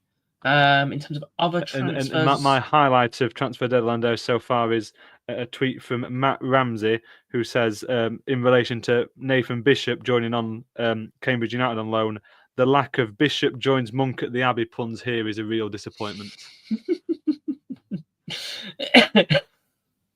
We haven't really got any other transfers to talk about, I don't think, at the moment. We've got... I think we should... Actually, I'm going to discuss this. Luton Town. So they've obviously had Rob Edwards leaving the club, which I think the players have thrown him a little bit under the bus, to be honest. The problem is when you do come down from the Premier League, there wasn't that squad overhaul that you normally expect when a club's relegated. So we'll use Leeds for an example. They obviously kept their better players for their first year, didn't go up, but then lost Somerville, and they lost a couple of others, but they're still there. Luton, other than Ogbene, I don't actually think they lost anyone. So the players, in my mind, they were Championship players anyway, the players they had, and they recruited last year. They did need a freshening of the squad. Other than they bought Mark McGuinness, who mainly played in League One, to be honest. And then obviously Rob Edwards struggles away from home, especially but a struggling relationship with the fans, a new ground on the horizon. So there's now that financial pressure to stay at least in the Championship. They take Matt Bloomfield from Wycombe, which is a risk in itself because he's not experienced at Championship level. Yes, he's done a really good job at Wycombe, but it's a big risk in itself. And they've gone and signed Taylor Asgard from League One, Milenik Ali from League One. I'm pretty sure they've got another player from League One, and then they've signed a player from Germany today. To me, that doesn't scream that relegation threatened. No, that there's no sense of panic, which I can understand from the recruitment policy at Luton, but you're in a predicament where you are, I think, 4 points from safety, which is and if they go down, it is a big problem financially for the club, but they could well get their parachute payment, a 20 million parachute payment in League One. Obviously, they had a meteoric rise anyway from the National League up. I'm just not sure that Luton Town could be a Championship club next year with that recruitment. I think they'll be brilliant in League One, but I don't know if they're ready for that step. It's been a mess, hasn't it, this season? They've just they've just not been able to stop the steady drop down, and obviously no one expected them to stay up last season, and they've just carried on falling, and it's really worrying. I know they were one of the success stories in terms of getting up, and one of the good news aspects of the Premier League last season, just with their the charm of Kenilworth Road and the way they played football and the fact that they were is that never say die sort of attitude they had. But they're in deep water, and they need to, or hot water, I guess is the actual term I'm trying to say, and they need to turn it around quickly. They might be saved by the same fact that we said earlier might save Peterborough, in the fact that there could be 3 worse teams in the Championship this season, and that would be the only thing to keep them alive. No, I would agree. Rotherham have agreed a deal. Speaking of Luton, for Luton Town midfielder Pelly Ruddock on loan. He's been with them since they were in the National League and has gone up through every single division. So I mean, promotion winning pedigree from League One and the Championship. Hasn't played much the past couple of years. Probably looking to get himself a contract for next season, I would say. That coming from Peter O'Rourke. He's been a little bit quiet these past couple of hours, but he's popped up with that one. Rotherham agreeing a deal. I don't think that's a bad move at all. I think that's a really solid signing. I know Steve Evans a couple of weeks ago said he wasn't expecting any more ins, but that's the classic, isn't it? Say you're not expecting anything and you never know. But we have a guest on his way in. Yeah, welcome to Deadline Day, Seb, with his frosty Wi-Fi. How are you, Seb?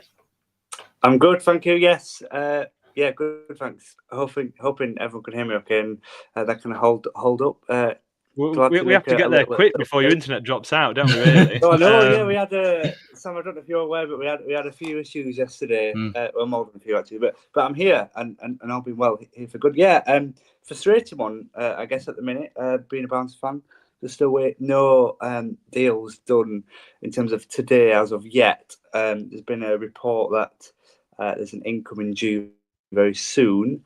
And then there's also been a rumour that Dexter Lembekisa is rumoured, and he is a right wing back that used to play for Rotherham. I'm not quite sure right wing back is a position we need to be strengthening in, but yeah. Well, we read the tweet out from Doug O'Kane just a few minutes ago, really, that there was an expected announcement soon. Who do you think, one, it will be, and two, it should be in terms of position, player profile, that sort of thing? In terms of position, striker, it's a nigh on target that we know we've needed it. If we think right back to the summer, we've not actually replaced Devante Cole. Think about his presence, think about his goals. We lost him on a free in the summer, and I've sort of just expected the backup strikers to step up. Max Waters and Sam Cosgrove being the two. Yes, we brought in Humphreys, but even he was on a free, not in great form from Wigan, his previous club. So certainly, striker and up the top end of the pitch is where we should be looking. In terms of names, well, we were linked with before we moved to Mansfield this evening. We were linked with Jordan Rhodes. Whether he would have been a right person, I know he has a bit of experience, but we need someone that's got a goal scoring record, and ultimately, recently he hasn't. So in a glad way, I'm sort of. In a happy way, I'm sort of glad he's not come to us. I can't think of a name as such off the top of my head, but we just need someone that's going to score. Because we've just had Max Waters out for 4 to 6 weeks with an ankle injury, so we just need someone in that's going to fire. Something's just happened at Barnsley. Oh, look at the timing. Ben Killip has left the club for Portsmouth for an undisclosed fee.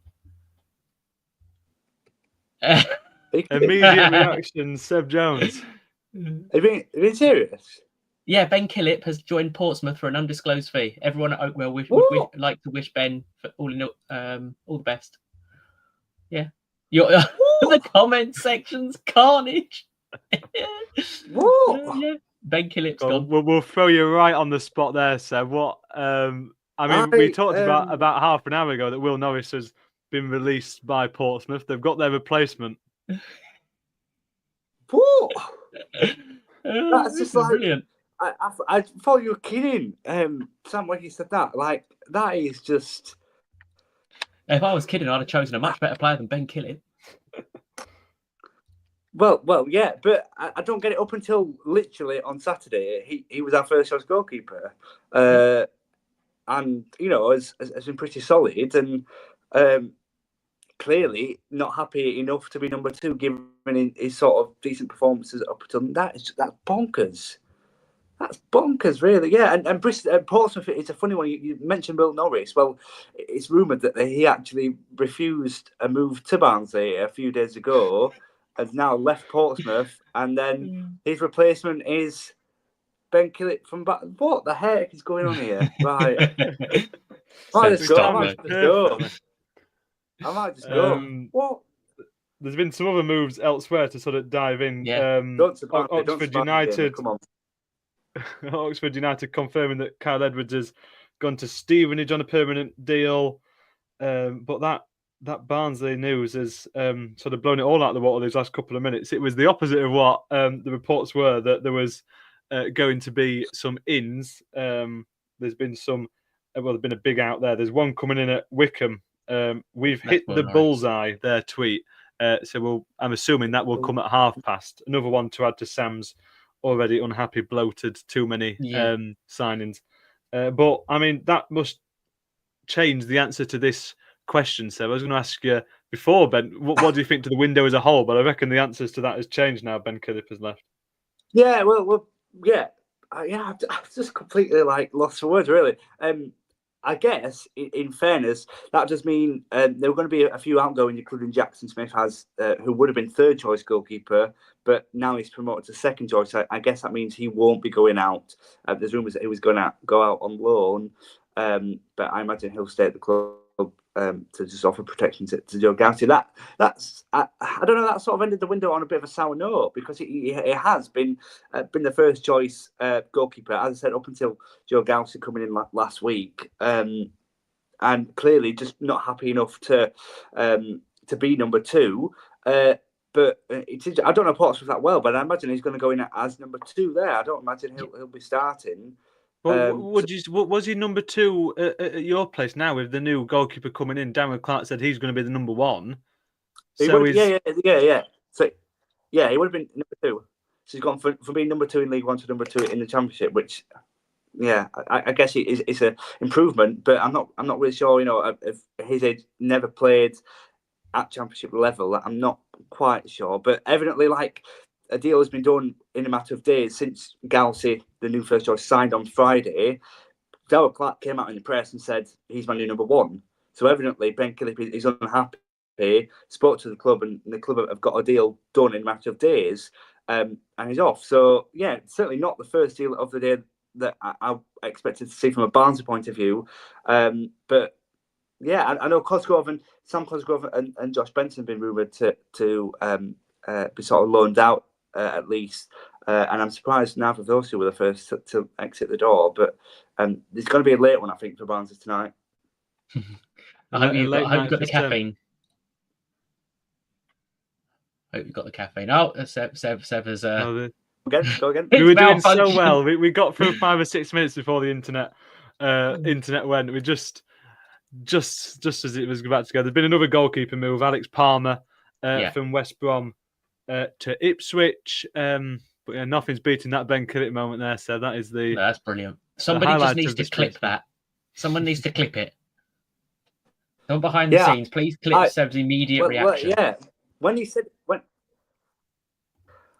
that, Sam, it just doesn't make sense, but also it does make sense. Anyway, So, but I'm hoping for an in. Striker, definitely. I'm always a bit concerned when clubs go right to the wire, and evidently that's what Barnsley have done. It's never a good sign in terms of, we know we've had needed a striker for a while, and here we are just a few hours to go now until the deadline, and we still haven't got a striker. No, it's a good point, because now clubs know you're desperate, and the asking price just goes that little bit higher now. And especially as you get further into deadline day, it goes up anyway. So, your board have kind of stuffed you a little bit there, because you're not exactly in a bad position either. No, that's total. And we spoke about this on the last podcast. Barnes have been in a bad run of form, but before that, they were in a really good run of form. So they've dropped down from fifth to 10th in just a matter of weeks, really. And all it takes is another few good wins, good results back to back, and they can be pushing once more. So, certainly, not something to put off a player signing for the Reds, at least. Oh. Well, we'll let you enjoy, if you can, the rest of your evening. Enjoy. Seb. Thanks for jumping on. No, thanks. Yeah. Apologies, I couldn't stay for the while, but as you've seen, clearly some issues. Timed perfectly, so we'll forgive you. Amazing. Thank you, Carly. Best of luck with the rest of the night and for mobile signings. Thank you, Seb. As Seb says his farewells, our new face is coming in at Birmingham City. Another before the deadline shuts, and it's the Korean left back, I believe, that we were talking about earlier, Jamie. We will wait for his name. His name is going to come probably through at the crossover point, so we don't have to say it. Somebody else can say it. So that's good news for me and you. Exactly. League Two wise, Carlisle United have confirmed that Jack Robinson has left the club by mutual consent. That Bromley news that was being teased 10 o'clock is the announcement there. So plenty still to come in these next couple of half an hour. It's a move in the Premier League too, sort of rumoured with Everton signing Alcaraz from Flamengo. That is a Fabrizio Romano. I think it's going to start ramping up now. Yeah, it always seems to do is in last hour or so that it really sort of hots up. Just as we're about to jump away from the stream, Owen Dale to Wigan, a loan deal there. Yeah, that was expected, that one. I'm seeing a couple of rumours at Orient of players leaving the club. I don't have any names yet, though. Obviously, on the Alex Palmer deal to West Brom, that kind of opens the door for Josh Griffiths, as we said earlier, to leave Bristol Rovers and go back to West Brom, which could... I mean, they probably have a list of goalkeepers just in case, but it's probably not ideal with, 2 hours left of the window, roughly, that they now need to go and get another goalkeeper in. On that, to switch back to the Everton move I just mentioned, Carly Alcaraz from Flamengo, 15 million euros plus add-ons, a loan with an obligation to buy. If it's a bit of an interesting one, the obligation to buy is activated only in the case of a certain number of starts, which you don't hear about very often, do you? No. A move in that sort of configuration, that's Fabrizio Romano there. And João Felix has landed in Milan ahead of that rumoured loan move we talked about earlier on. Bradford have announced the signing of Teo Adiramola, who spent the first half of the season at Stockport County on loan. They've had a pretty good season of Bradford, just sitting, I think, outside the playoff places, I believe. Fifth best defence in League Two. They're a club that probably should be in at least League One. I think it's fair to say. I've been to Valley Parade away end. It's not a League Two ground, is it? No, it's not probably an away end I'd probably want to go back to anytime soon. It literally looked like a prison cell. It's horrible.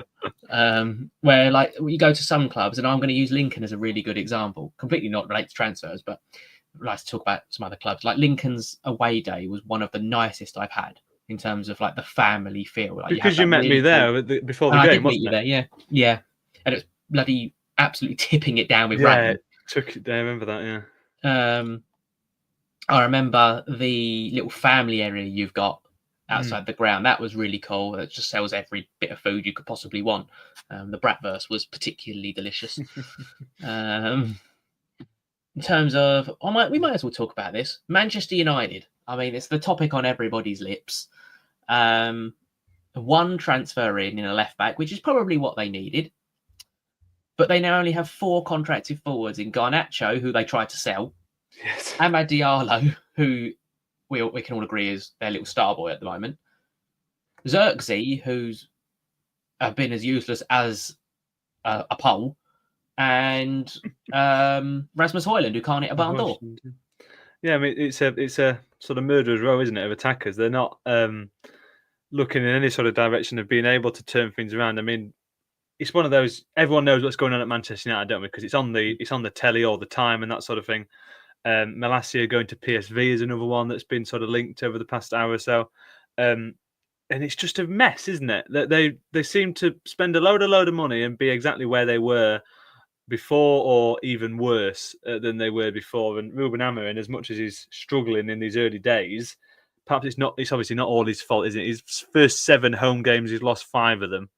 I think it's the quickest to 5 defeats at Old Trafford that there has been for a Manchester United manager. It's a real messy situation. I don't really know how they get out of it, because they can't spend their way out of it, because they've spent their way into this problem, if that makes sense. Yeah. And it is just it's where expectations don't meet reality, isn't it, really? No, 100%. And the thing is, they should have. It's difficult because they obviously got Rashford's wages back, but they haven't recouped really any transfer fees, which is probably what they were after, because they spent 13 million on getting Amorim in and probably spent similar getting Ten Hag out. What they should have done, I mean, they wanted probably Amorim in the summer, but probably couldn't get him because the club is just such a mess on and off the pitch. To get out of the situation is going to be an interesting one. If there is any Manchester United fans on, let us know. We'd be quite interested to hear your thoughts in the comments in terms of the club. Do you blame just the Glazers? I mean, Ineos have now been there 14 months and nothing's overly changed. Yeah, that's exactly the thing, isn't it? Nothing changes. The more things change, the more they stay the same. With Manchester United, seems to be the order of the day and the order of this past couple of years, really. It's just an absolute mess. And as much as we talk about bad ownership further down the pyramid, we talk about Reading, and it's why I always hasten to call owners of these big clubs who chuck in millions, call them bad owners, because there's a lot of worse owners further down who aren't putting any money in. It's just the way that money's been spent that has been the problem, and it continues to be the problem. Oh, 100%. Like, you can spend how much? I think United spent nearly a bit like Chelsea. It's nearly £1 billion in the past 4 or 5 years. But I can't. There's not one name who sticks in my head other than maybe Bruno Fernandes. I think that's a fair one. Who's gone on and cemented himself as probably a world-class player in his position. Yeah, I can't. Like, they've had Luke Shaw, who is just completely injured all the time. You've got Dallo and Razraoui, to be fair, is solid, but he's not a wing back. The profiles of players they've got probably don't fit the way Amorim wants to play. Let's put it that way. Yeah, no, completely agree. In terms of other transfers, there's probably going to be quite a lot when we jump off in a couple of minutes' time. So I'm sure Jordan and the rest of the 4th tier team are going to thoroughly enjoy that. I'm just trying to see if there's any other deals. It's one of those, I think, as soon as it hits past, as soon as it hits then 10 o'clock, that's when the deals come, don't they? They come as when you hit those little marks. The handover from League One to League Two imminent. There's a bit of news, I think, at Bradford too, that obviously the League Two guys will be perfectly across. Yeah, so I think it's now time to say farewell to you, Jamie. Thank you very much for coming on, and I'll see you on another League One podcast, Jamie. Exactly. It's been fantastic. I didn't do the last one. I know you did, didn't you, Sam? This is my first experience of these deadline day sort of streams. So thanks for having me. And yeah, it's been good fun, if a little chaotic along the way. Yes. Well, thank you very much, Jamie. And we'll now pass over to Jordan and the rest of the 4th tier guys. Very much enjoy your stream, lads. Perfect. Yeah. Cheers, Sam, and also Jamie there from the League One Lowdown, guys. But anyway, hello, guys. This is the League Two part. Yeah, deadline day. We're back again. I've noticed Jack and Kieran have popped Kieran without a face. Now we go. Yeah. Now he's gone again. But we'll say hi to Jack. He's popped up. How's everything your end, mate? Oh, as good as it can be, as always. The positive. As always, yeah. I mean, look, we know the business at Tranmere have done absolutely out of this world with some of the business that they've done. I'm sure we'll touch on that. We'll go through some of what's happened in League Two probably over the past month, but a little bit similar to League One. I haven't come equipped with graphics, so there's that part to it. But yeah, look, we'll hopefully get Kieran back in a moment, but we saw that apparently there was some news from Bradford. I'm just trying to find the name of it. Yeah, it's Teo Adaramola. I think he was on loan from Stockport in the half of the season. Signed as a left back. That's Bradford's 3rd signing of the day. Other than that, they've signed a goalkeeper whose name escapes me. Joe Hilton, that's his name, and of course they have signed a Romani Critchlow, who's gone back there. very good signing for them if it's anything like his first spell there at the club. But we'll wait for Kieran to pop on until we get something else. I was hearing a little bit from him about the League One. That's about the Birmingham signing. We should probably try and mention the name. His name hasn't popped up on their Twitter yet. It feels like I haven't seen it. But anyway, we'll wait for Kieran. We'll just talk up a little bit. Well, he's here now. Is he loading? We loaded, I believe. You know, I absolutely love. And I'm going to be the guy to say it. Yeah. How's everything? I'm going to be the guy to say it. I love technology. It's a fascinating thing, isn't it? Okay. Is it? Yeah. I mean, he's gone again. Right. Okay. We'll just right. Right. It's working smoothly this time. Famous last words. Always a positive. Is it? It feels like it. It's working in the way. Yeah, are we working? Yeah. Hey, deadline day. Get in there. I love.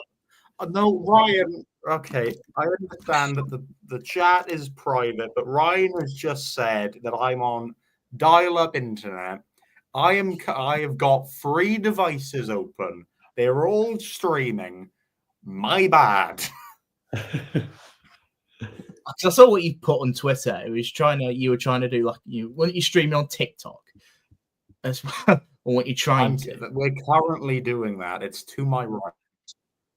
Well, that's working. That's been working the whole time. This has been the problem. So I'm gonna blame Ryan entirely. It's Ryan's fault. Yeah, it's always Ryan's fault. He's the target. Right. Okay. Let's talk some.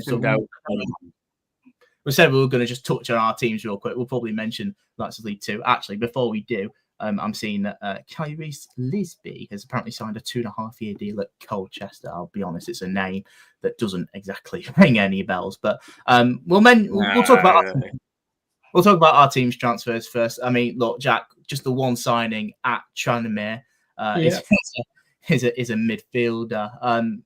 How do you assess your month? Because I'll be honest, I'd be pretty worried. I think in the predicament and the lack of new faces that have come in. Yeah, I think I won't. I'll touch a little bit on it. If you've not watched, we got a podcast coming out earlier today that we recorded yesterday where I sort of touched on it. Not been a great month. There's a few stats in there. All around, really. Yeah, like I say, it's worrying. Lowest goal scored in the league, not only our league, but the Championship, League One, League Two, National League North, and National League South. We've scored the lowest goals out of all of those combined. And we've also got the joint highest goals scored as well. Joint highest goals conceded. So it's not a great time to bring in, I think it's the 7th fit and available midfielder. It feels slightly unneeded, but you can only do what's in front of you. And at the moment, we've not got the cash to be spreading around really. What did you think about the signing of? Is it Jake Garrett? I think the name is. Yeah. What did you make of it? He's a good player, and I'm excited. I'm excited to see him play, but I'm sorry that he's had to join us. If that makes sense. I think for a young player, I don't want a relegation on the CV, but it seems to be what's coming, unfortunately. But he is a good player. He's good at passing, and it's sort of he's had 22 Championship appearances, I think, albeit off the bench. So he's got some promise to him. So I'm surprised he's made the drop, especially to a side that's struggling as we are. But happy to have a new face. You can't go wrong with someone new in this side. And that's what you need to get excited about, because there's not really much going on. Kieran, hello. Hello. Newport, speak to me about the business. There's obviously been a few bits that have gone on. A few wins, a few outs. I quite like some of your signings. The likes of Ajay Boy, I'm quite a fan of, and a couple of others. What have you sort of made of the past month. Yeah, I mean, it's been a better window in terms of, I suppose, it was a lot of trial and error in the summer. I spoke about this, very heavily during that summer window. I think we probably learned that you can't be stable with a stupid amount of players who have no experience and no experience through the door. I think the loss of Bryn Morris was probably the real hit for potentially Nelson Jardine to go, we don't have any experience in this side. That's not good, just the football. That's just how football works. So I still think we're probably short of, and we've talked about this a lot in the fourth year Viva group chat. I think we're still short of a striker. Still think we are. Really don't think Kyle Hadlin cuts it, truth be told. And I still think we're probably short of a midfielder as well, that Bryn Morris replacement, if you will. But to be honest with you, we had a good win on the weekend, maybe building a bit of momentum. And I'm not going to cry if we don't make any more additions. But if you're going to ask me for anything, experience is probably my answer. Perfect. Just a couple of things to note out before I just mentioned quickly about Towns. I've noticed that Andy Smith, centre-back from Hull, has joined Gillingham. We're just going to move on straight away because I might cry with that one. Absolutely love Smudger. And of course, it's just something on the fourth tier Fever as well. We're very close to 500 subscribers. If you don't mind subscribing to that channel, of course, that'll be greatly appreciated. We are going to go through until 11, just round past that. We'll see. We'll see anyway. But we're up until the deadline. Right. Okay. I'll mention quickly about Grimsby. And then we'll move on to some of the more like border, like other stuff, more League Two, but as well just broad stuff. So Grimsby, just the two players that are signed this month. Darragh Burns, that we signed on a permanent from MK Dons as a winger, spent the past season on loan in Ireland playing for Shamrock Rovers, and just the midfield addition of Geza Darvituri, who we signed from Vikinga in the Faroe Islands, someone we've been tracking for a very long time, about a year now, and we've finally been able to get that over the line. Just the one outgoing, really, with Raquel Pike heading to Eastleigh on loan. He needed games. I don't think there's really many complaints with that. It feels nice going into a deadline day in which I think any sort of signing, if we did one, is a bonus. Truth be told, I cannot see anything happening at us tonight. I'd have liked another defender if I was going to be really honest. But I think we've got enough there. I think we can make do until the end of the season. I think now, we've long gone are the days in which we're now, we're spending the last minute, trying to scrounge for players to pick up at the last minute. We're doing things completely differently now. And you've seen that with the signings we've gone. They're very outside the box. And of course, they're two signings. I mean, that are for the future. Darragh Burns is 22. Geza Darvituri is 23. It's probably going to take Geza a little bit longer to settle in. I think it's more of a signing for next season. But Burns has been, he outplayed for a little bit, probably a few weeks to pick up there. But I've got no doubts. I think they're very shrewd signings. We spent money on those players as well, nearly 120k. But yeah, I'd have liked another defender ideally. But look, I think the biggest thing is the fact that we kept a lot of our key players. I think there's some names in there that could have easily gone as something like Denver Hume, Cameron Janet, possibly George McEachran. So there's a couple of players there in which I think probably when it comes to the summer, I think we might try and have a bit of a hard time keeping. But I'm to be fair, we've done very little, but I'm really impressed with it because we've just not really needed it. It just feels really nice to be in a position grounding for a player that's just been, that's struggled for games elsewhere. It just feels like a little bit more of a panic buy, long gone are those days. So I'm happy with it. And we're on this path and, it's been an encouraging season, very inconsistent but that's for a discussion for another day, but really pleased with what we've done overall. We'll mention some of the other League Two stuff. Of course, there's been a lot of stuff going on today. We'll sort of do things. We'll sort of just run through a little things. Like I said, I've got no fancy graphics, so I do apologise on that part. But look, I think when we look at teams, we'll start with Accrington, I think the biggest, like, you know, there's players in there that have moved on, like Darragh Costello has been recalled. He's joined Northampton today. Nelson Kambeni has gone to I think he's gone to Gillingham. I think he came on even out. And you see that some of their incomings, Charlie Caton from Chester, Charlie Brown from Morecambe. I mean, they're not big names, so to speak, and it's probably an indication of, I think, where they are, perhaps. Not sure what you think. I like Charlie Caton. I've seen him play at Chester. He's one that I really liked, but again, it's following that strategy, isn't it? And I mean, it's safe to say it's not really paid off because they are down there. But I was surprised at him not going straight back out on loan. I think he'd need someone like Oldham would have been probably the best move for him next to then go back up and sort of prove his worth at a league high. But yeah, interesting one, that one.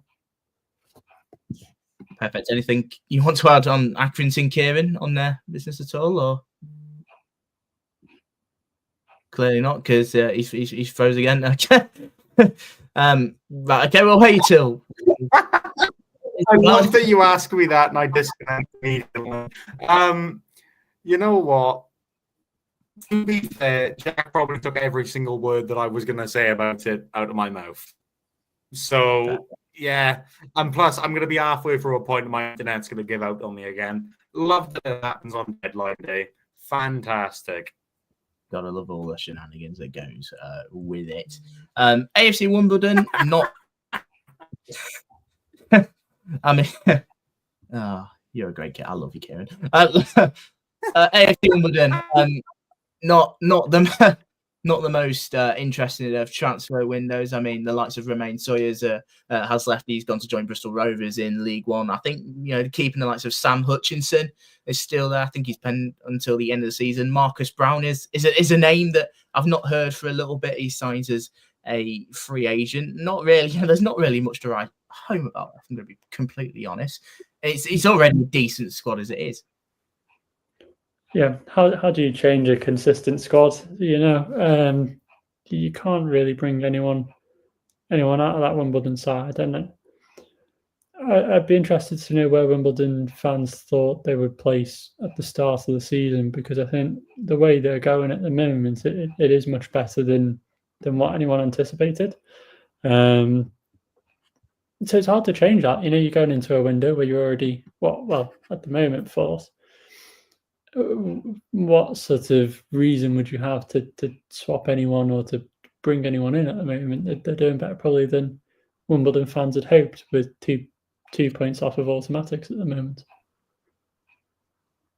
Perfect. I'm sorry, Kieran. It was just a face that was just froze on there. It was just just a little bit of a constant smile just froze on you. Absolute. It's not even froze anymore. It's not even froze anymore, man. I'm not even just. You know what? I'm gonna be back in about 5 minutes. I'm changing device. Let's see how it goes. All right, mate. We'll carry on. We'll carry on with chat. I don't think there's really much more to add with AFC Wimbledon. Quite a lot of. Barrow have been a bit busy.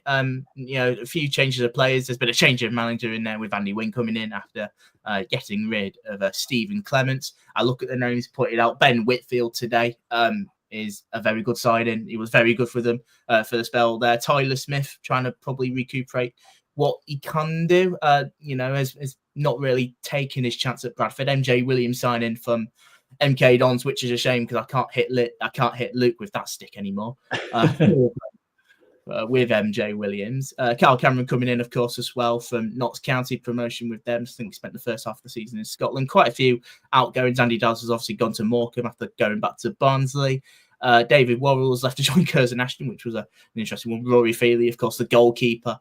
The goalkeeper is a defender going to Crawley. And, of course, Dom Telford making a move to Barnsley on loan. Full of changes there. Yeah, there's a deadline day deal. I think it was Jed Gardner gone to Morecambe as well in the past few hours. So it's an interesting switch going from Garner, Telford, and Andy Dallas to where you're looking at Tyler Smith and Aaron Presley. I don't hate it. I think from a Tranmere point of view, obviously speaking from a lower down team, Tyler Smith and Aaron Presley were the two that I was sort of looking at, hoping that we might be able to steal. So it's interesting. And he's back. But it's interesting that they've gone with that. But I don't hate it. And then Andre Williams, I'm sure he's a good solid player in the midfield that should be able to dictate play quite well. So I don't hate their business. I think the managerial appointment is the best part of their January window. I think Clements was an interesting one, but obviously it hasn't worked out. I think bringing the new manager in, that's a huge addition that I really didn't expect. I think we were talking about it on the last podcast. I think we all possibly expected someone to just fill in for the rest of the season. To make such a big appointment, I'm surprised, but also very happy for any Barrow fans out there. Yeah, I think certainly I think Andy Wing deserved his EFL chance. Did well at Solihull, all things considering. Of course, very unlucky in those 2 games at Wembley, but he very nearly got Solihull up. Did a very good job there, produced some good players. Obviously, the last couple of games haven't gone to plan for him. I mean, Doncaster are a good team, and Newport, it looked like they've lost to an own goal, haven't they?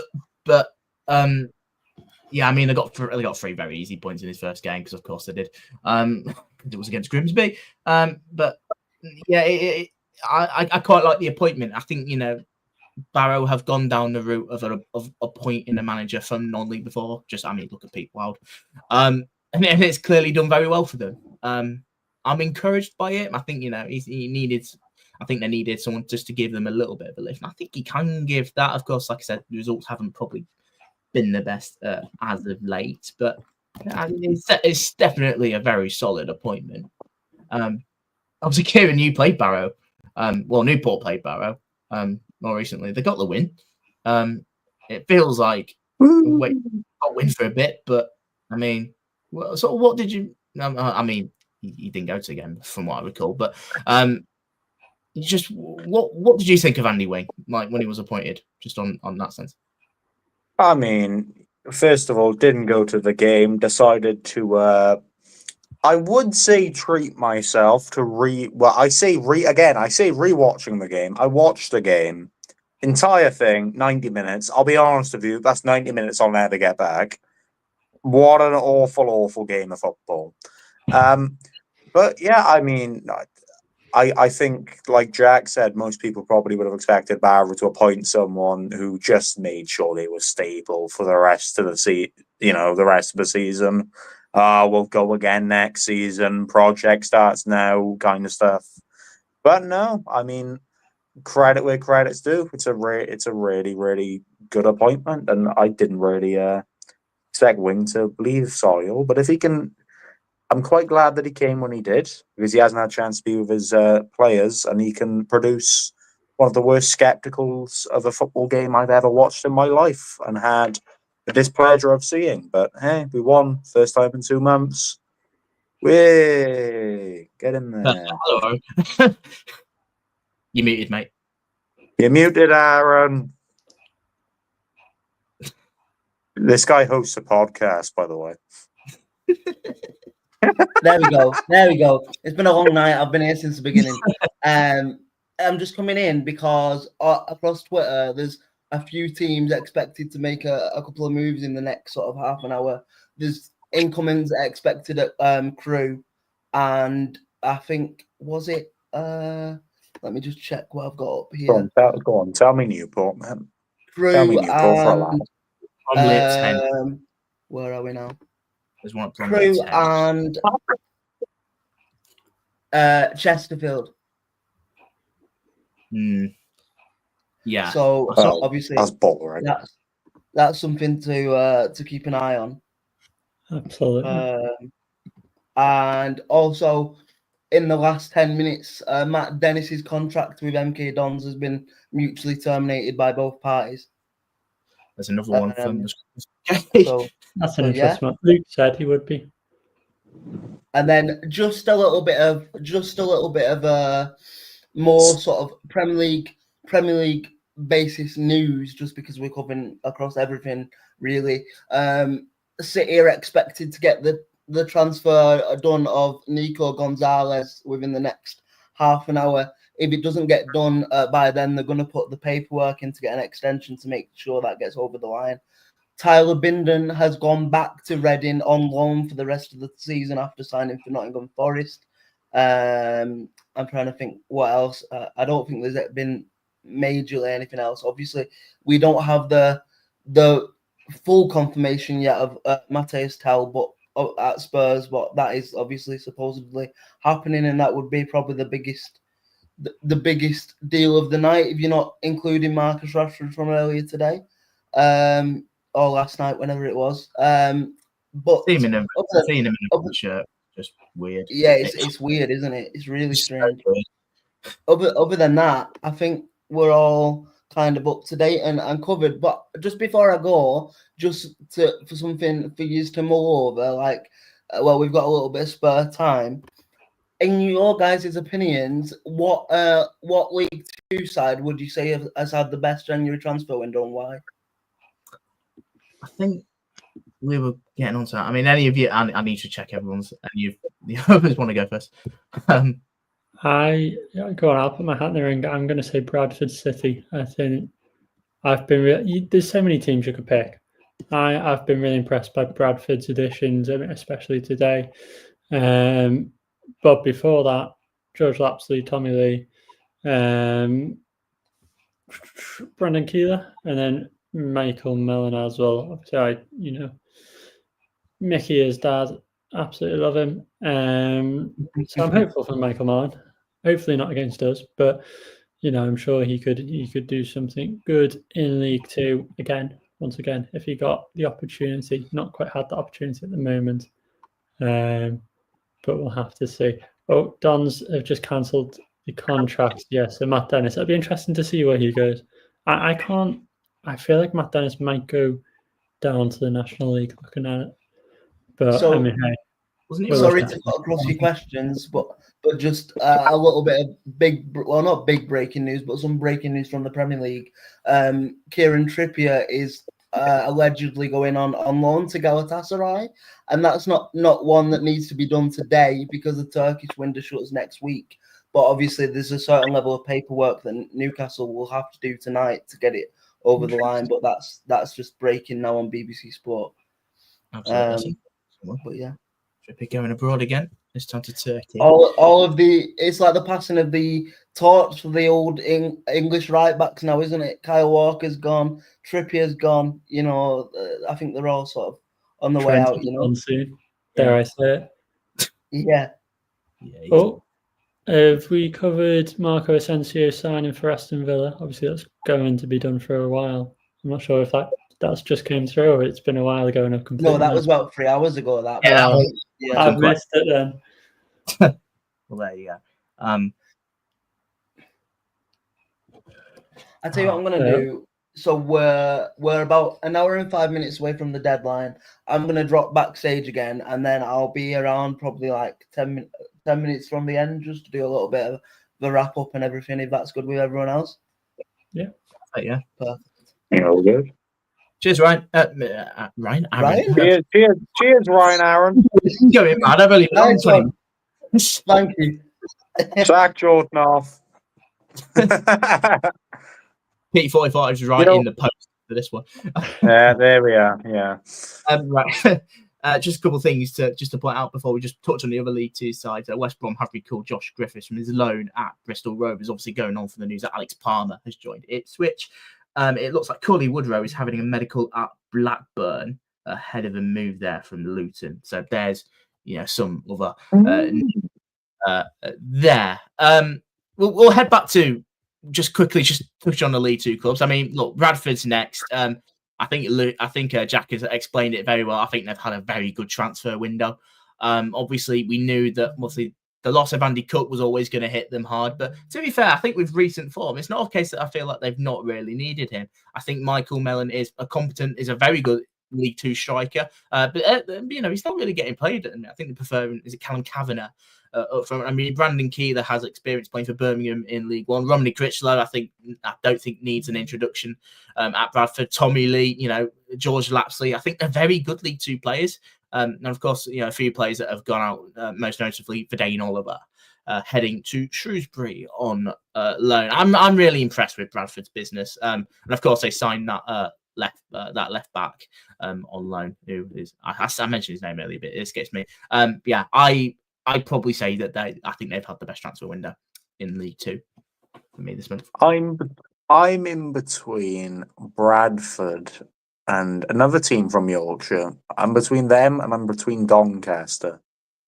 Now, my reason for saying Doncaster is a lot of the reason is that players that they wanted out for game time, they've loaned out, the likes of Ben Close and Kyle Hurst and all that stuff. Potentially saves them a little bit on the wage bill and whatnot.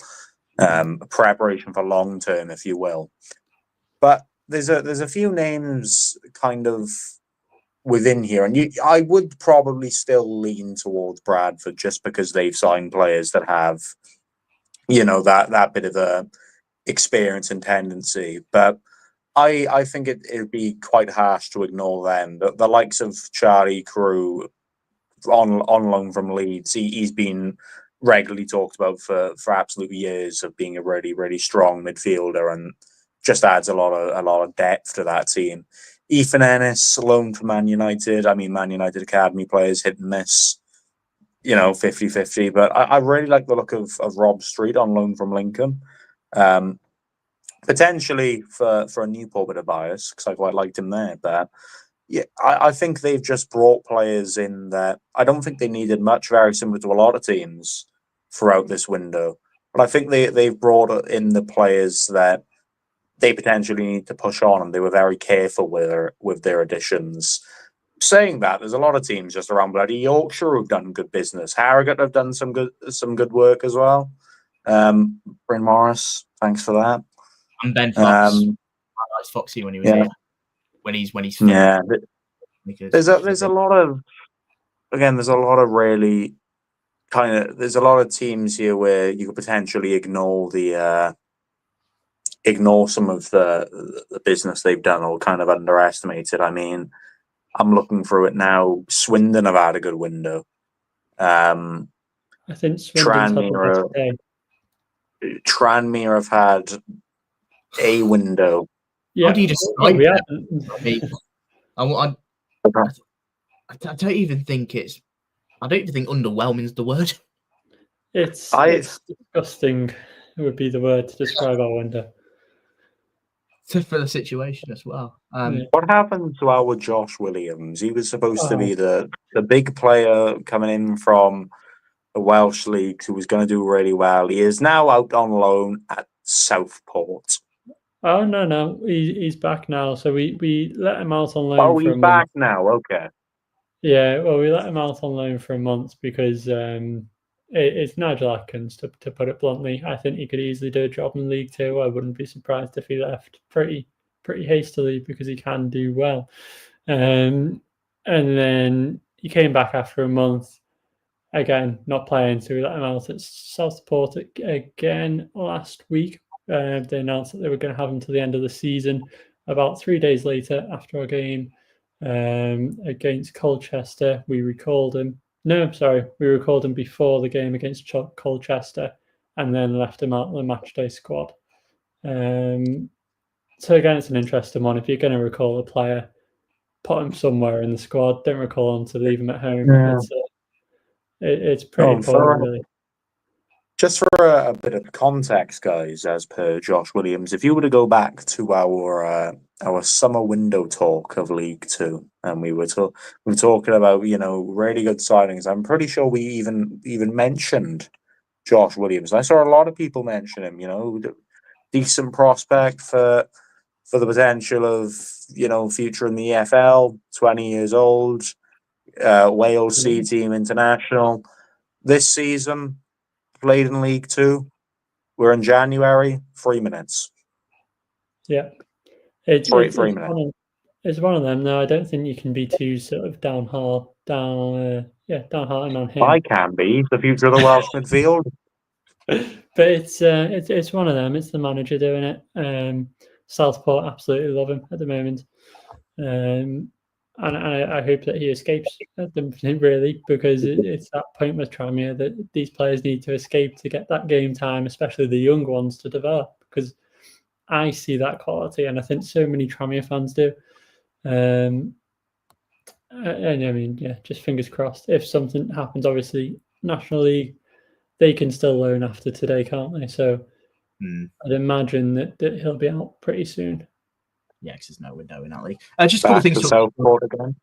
Because obviously we just passed 10 o'clock. Just a few things to update you on. Tom Carroll, another departure from MK Dons. I mean, look, it's been a month full of departures, really, as well as a couple of decent signings along the way. Bromley, they've been teasing a signing pretty much all afternoon, but they have signed someone. His name is Marcus. Phil. We'll make do with that. Phil. I mean, they've signed him on loan from Brighton and Hove Albion. I also saw that Gillingham have made a second signing, in which they have not announced him yet. But it looks like there's one on the way for you there. We'll just touch. We've mentioned Bromley there. Aside of having a very decent season, probably not been the best recently. Maybe a bit of an FA Cup hangover. Of course, they lost 2-0 to the mighty Mariners at the weekend. Danny Rose scoring what is a Puskas Award nomination right there. Unbelievable goal. I need to watch this goal. Have you not seen it as we speak? I've not seen it. It's the classic goal. I used to do it in school. It is Danny Rose all over. If you've ever seen Danny Rose play at all, it is just there's no other way to describe him. It's just him. I mean, he'll do anything to. Are you watching it? He wins that ball so much. He works. Deary, man. I mean, if you're probably just egg on your face there, but that is absolutely terrific from him. But yeah, I mean, looking at some of the additions they have made this month. I mean, look, Ben Thompson on a permanent, I think, is an excellent piece of business. Nicky Kabamba signing from Barnet for on a permanent. Brooklyn Ilunga from MK Dons, another one that they've shipped out. Adam Mayer signing on loan from Millwall. He was hot property only a couple of years ago with Morecambe. And of course, I think you look at some of the players that they've let go. I think, some good names in there that have served the club well. The likes of Levi Amachi, if that's how you say his name. He's gone to Walsall. Miles Weston's been there for a bit. He's moved on. Callum Reynolds. I think there's some quality bits there. I probably won't dwell on Bromley too much, but I think they've had a relatively decent month. Right, okay. The fact it's taken us this long to talk about this team is quite surprising. Let's have a chat about Carlisle, shall we? I know that the League One guys have mentioned it. 11 signings this month, and of course on deadline day they thought it was the correct decision to sack Mike Williamson. Don't get me wrong. I think the sacking is justified. To do it when you've given him the whole month, when you've given him so many players, when you've backed him to the hills with a lot of money, it's shambolic. It's shambolic. There's no other way to describe it. I do agree with the decision, but it's not the first time they've done this either, because they literally got rid of Paul Simpson right after the transfer window. I don't think timing's a Carlisle strong suit. I agree with it. I didn't think the appointment was right to begin with, but I mean, there's going to be a new manager that comes in now, and he can't bring his own players in. He's got to deal with what they've got. Look, it's just a bit shambolic. I think you've put it perfectly there, in that it was never the right manager to begin with. I think everyone on the planet sort of saw that, apart from Carlisle's owners. But I mean, I talked on the podcast that's been out this morning. They've I brought it up that they should keep Mike Williamson, so that was bad timing. I wish they got him at the weekend. Yeah. We're going to get done by another managerial bounce. I mean, Andy Wing had, his first game at Barrow was against us. Second time in a month, for God's sake. It is horrendous timing, isn't it? But I think, they've brought players in that suit his style. Why on earth would you let him go without giving them a chance? These players can't come together and gel instantly. They've had 1-2 weeks together. It's bizarre to me. And I hope they don't get out. I love Carlisle fans, but I hope they don't get out of the relegation spots for the sake of ourselves. But I mean, the names that you're looking at the moment, if you've got Ian Evatt knocking at your door, if you've got even Stephen Gerrard, I'll wait and see if there's anything behind that rumour. But especially Ian Evatt, if you've got him knocking at your door when you've got Mike Williamson underperforming, can you really say no matter what time it is? But it'll be interesting on that. Something else just quickly, and then we'll mention Birmingham. But Dieng has left Gillingham as well today, along with obviously their new signing coming in shortly. Am I right in saying Dieng went to Cheltenham? Is that the one I'm thinking? You could be.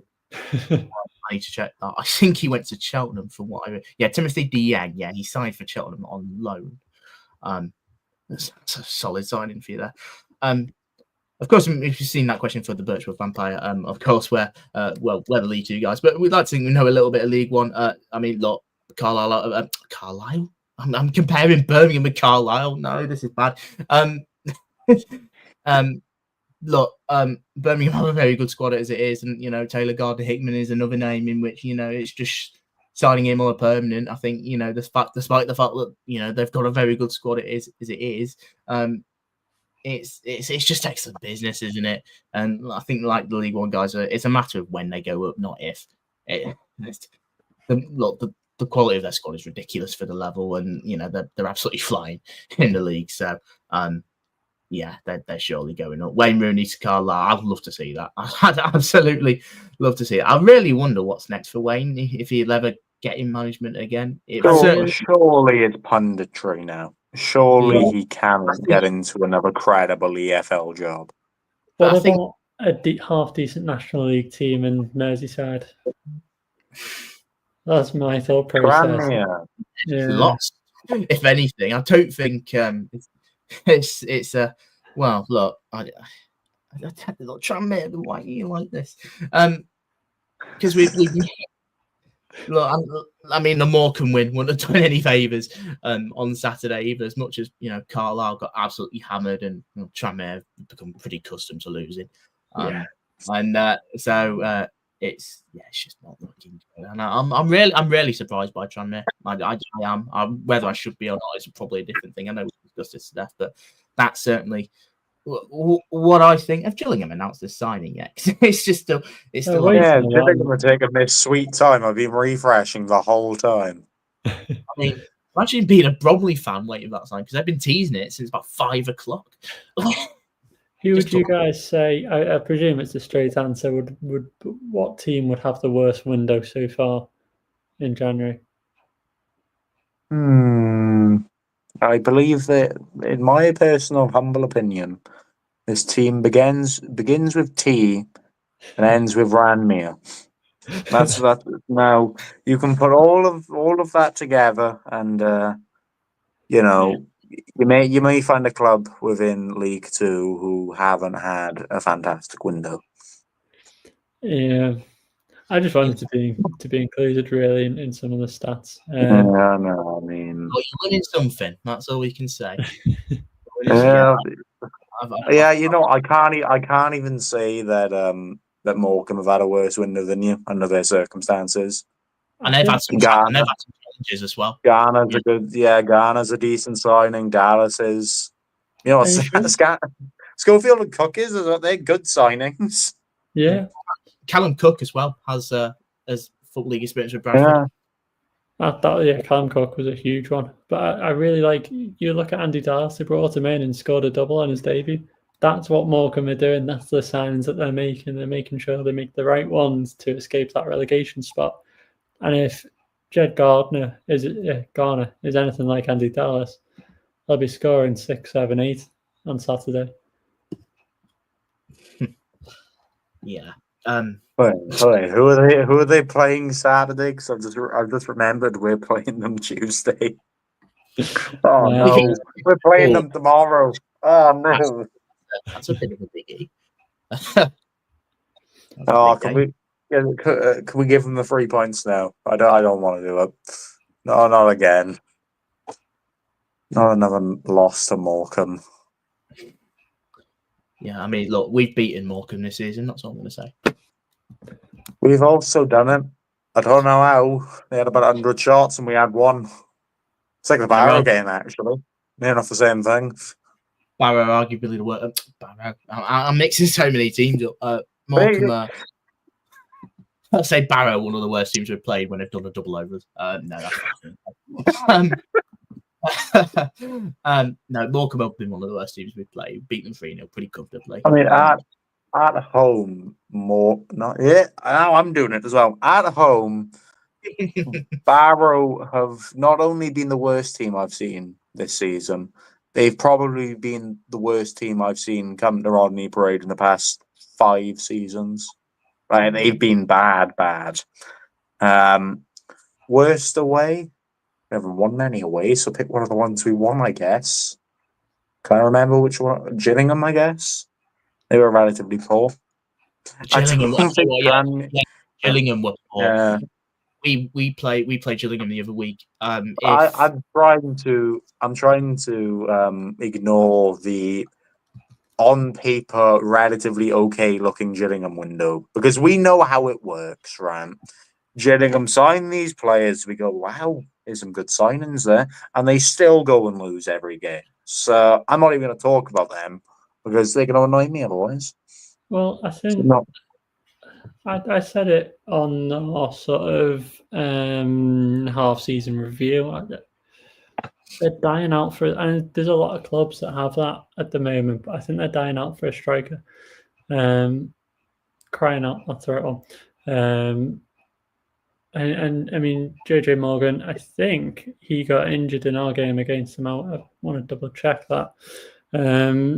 He's probably playing now, and it was just an impact injury. But yeah, I mean, they still need a striker for me. They need that number 9. I brought it up on the podcast. So, in my opinion, do MK Dons. I don't know what you guys think, but I feel like they're crying out for a striker as well. Probably, but they've got some decent options there. It depends. I mean, look, they've certainly got the funds to go get one. I mean, look, Hogan's got experience. I mean, look, I really like Ellis Harrison. Whether there's a couple of decent players there, possibly.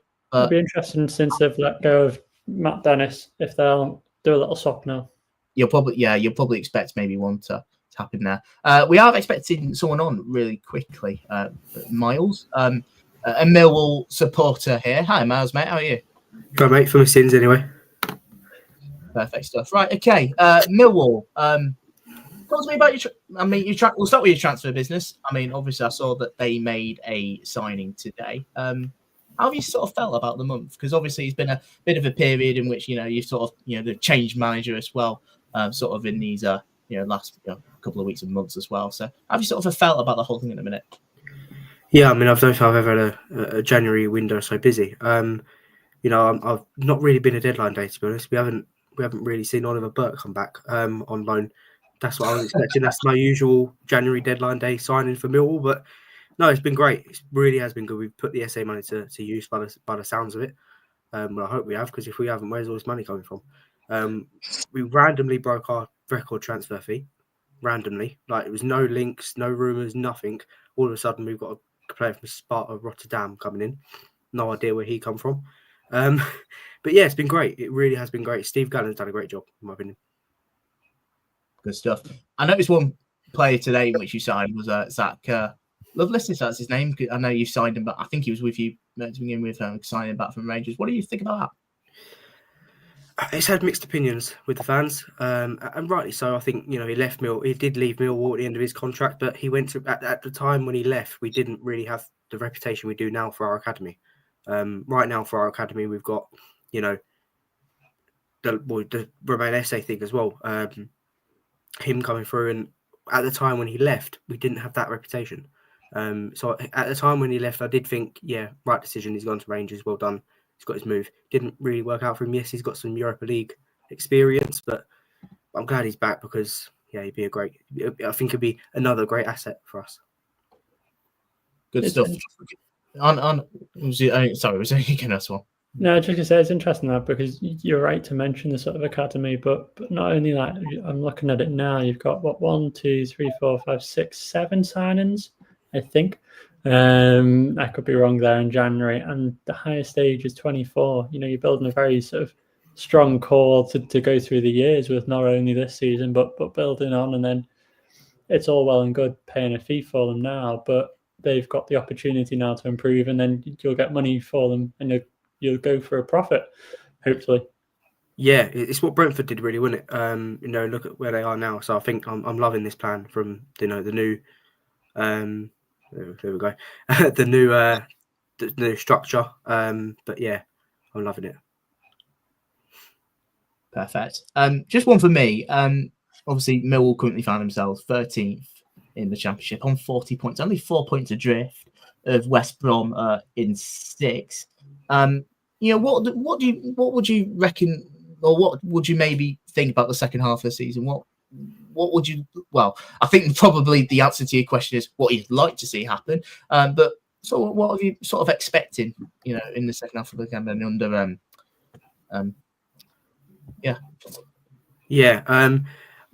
Alex Neil. That's the one. If you'd asked me the same question 2 weeks ago, I would have said staying up. You've asked me this now, I'd say going for the playoffs. That's how mad this league is. I mean, in 2 weeks' time, we could be down near the bottom again. The Championship is, I say this all the time, in my humble opinion, the best league in the world. It's the most exciting, I think, because anything can happen. And I think playoffs would be a dream, really. It would be great. I quite like Millwall as a club. I remember going to the Den a couple of years ago. I did a little bit of media work there. It was against Hull. I mean, look, that's already the worst one in sign. How much being from Grimsby, our hatred for. I say hatred. You really can. I sort of hate them even more that Andy Smith's gone to Gillingham now. I think there's that bit. But I just remember going to the Den. I mean, wow, what a place. Just so intimidating. And that's coming from someone who, like I said, lives in Grimsby. I really enjoyed that. I'm really intrigued to see what Millwall will do. I quite like the club, to be honest. Look, Miles, mate, thank you very much for coming on. No worries. Today. Take care of yourself, mate. Cheers, mate. Thank you. Thanks, guys. Cheers, buddy. Right. Just a couple of things to update you on. The Gillingham signing has been announced. Dominic Corness on loan from Liverpool. We should probably mention a few other bits, not just League Two. Ones that I've noticed, Sam Cosgrove has gone to Stockport County on loan till the end of the season from Barnsley. Tom McIntyre from Portsmouth, he has joined Charlton on loan for the rest of the campaign. Ramani Edmonds-Green is one in at Leyton Orient. There's the sense back in which some might be pretty pleased about. And there's probably a few more, but there's just some of the stuff that I've seen so far. Just looking at it, Ramel Donovan, 18 years old, Birmingham teenager. He's looking like he's going to be signing for Brentford before the end of the window with a medical going on at the moment. That's coming from the Mirror. Huge one, that. I'm sort of surprised. He's someone who's. I had a little digging around him in the summer. I think Birmingham fans are sort of cautious of an attitude problem with him. So to go straight to the Premier League, no doubt in the youth system, but still, it would be a huge move for him and one that he, I presume, thinks he deserves. Which, if it goes well, then rightly so. So that's a big move if it goes through. Yeah, it's just a typical Brentford signing, I think. If you can see Luke in the chat, we are 5 subs of 500 on the 4th Tier Fever channel. Of course, we're just trying to promote ourselves a little bit more. Any help towards that will be greatly appreciated. We're very nearly there. Got a couple of plans in the pipeline. If once we do hit 500, I think do we keep that quiet? I know it's been mentioned. I think Jack, you brought it up. Let's go for it. You mentioned. I'll let you take it because you said it. Yeah, I mean, I think if we hit what is it, 500 subscribers tonight, I don't see why we can't do 2 podcasts a week. If people are loving the podcast, there's Tuesday, Saturday games every week now at the moment. It should be a bit of fun. We're going to try and get some people involved, hopefully answer a few more questions rather than ramble on about our teams all podcasts, which I've been known to do. So it should be good getting a few more questions in there and hopefully start doing more exciting things for the rest of the season if we hit 500 tonight. Hopefully, we're so close. Oh, if not, we'll probably. It's not. Okay, hit 500. Otherwise, it is not. You're not supposed to say that, Jordan. That's not how it works. You're supposed to just go, yeah, it doesn't happen. We're not going to do it. And then you do it anyway. You're not supposed to say we'll do it anyway. We're so close. I have that exactly, yeah. Get that up on the Twitter page as we speak. Oh, dearie me. Looking at one that's just gone through, Willian joins the Premier League back to Fulham. That should be announced tomorrow. I like that. That's a huge move again is he a free agent at the moment? I think he is. And then go back to Brazil. Am I thinking? Yeah. Yeah. That's an interesting. And now he's back again. William's back. Tell a friend. All right, Eminem. Look, I don't really know where else to begin. Look, we were discussing League Two. Let's just mention about some of the other clubs in there. I know you've touched on about the MK Dons about bringing a striker. But look, it's been a window with a load of outgoings. Look, Darragh obviously heading to Grimsby, Tommy Lee out the door, Stephen Wern, MJ Williams, Jack Tucker, Nathan Harness in there, Sonny Finch. All leaving the club one way or another on loan or permanent. But you look at some of the signings that they have made. Of course, the one name now is Dan Crowley signed on for an undisclosed fee from Notts County. Tommy O'Reilly from Aston Villa scored on his debut against Fleetwood. Jay Williams is another one in which Scott Lindsay knows well. Nathan Thompson unfortunately got injured in his second game and is out for the rest of the season. But if that's the side, I think that's a really solid signing. I think they look to replace him as well. Yeah, and I think can we not talk about players who play 2 games and then get injured for the rest of the season? Because Tom Davis, we're going to have words. Played 2 games for wow, what a cracker of a left back. Now he's out for the rest of the season. Brilliant news. And look, it looks like MK Dons aren't done there either. They've certainly been, which they're so boring because they're so active. Have a day off. Tell us about it. Thoughts on Blues' new Korean signing? Obviously, Birmingham. I still haven't found out the name of it, and I am a terrible host. I know. I didn't even rock up for yesterday's recording for the first time. I am definitely going to butcher this name. Myung Jae. 4 subs away. We're 4 away, guys. This is incredible news. Come on, get that subscribe button. It's just adding to a very good squad, isn't it? For Birmingham, I don't think it's too much. I like to point out that it's when, not if. It's a signing I absolutely love. It's a 31-year-old from the K League, so it's one you've got to put a bit of research in. And I think I'm stuck being a fan of a team that's looking at the 30-year-old. I think we're known for the 30-year-old Scousers, really. Players who are living around here anyway. So to get someone from abroad is insane for me. But it's those sort of transfers I absolutely love, especially in League One. You don't really see it. And I think it's starting to pick up now, those more abroad additions. But there's also, I think, with these sort of signings, I think, let's be honest, not many people will know much about them. It's the same with us signing Geza Davitori from the Faroe Islands. I have no idea about him. I have no idea what he's like. They reckon he's the Faroese Busquets. Probably a signing for next season, like I said. But, I like the fact that we're thinking outside the box a little bit. We're not making signings that probably you necessarily expect from most teams.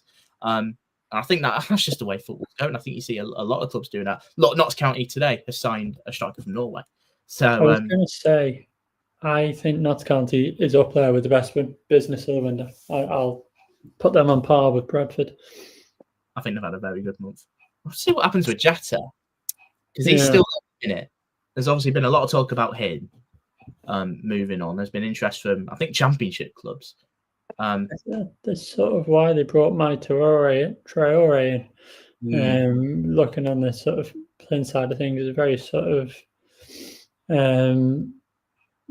interesting player, and I've noticed. I mean, going purely off of what Tom Williams has said, he's meant to be a good player and supposedly better than when Jota came in. So it'll be interesting to see what he brings, really. I'm sort of excited to see now. It's built it up. Yeah, just a couple of other things that's happened. Rob Holding has joined Sheffield United on loan from Crystal Palace. I mean, their squad is another squad that's ridiculous for the Championship. It's ridiculous, particularly at the back, isn't it? Let's be fair. Like, defensively, they've got some unreal names in there. Also, I know it's Ryan who's chucked this bit of text at the bottom. He's announced it too early. I'm livid. We haven't hit 500 yet, Ryan. Get rid of it. I'm livid. Ryan, if you are a Lincoln City fan, first of all, I'm not your biggest fan. You poor thing.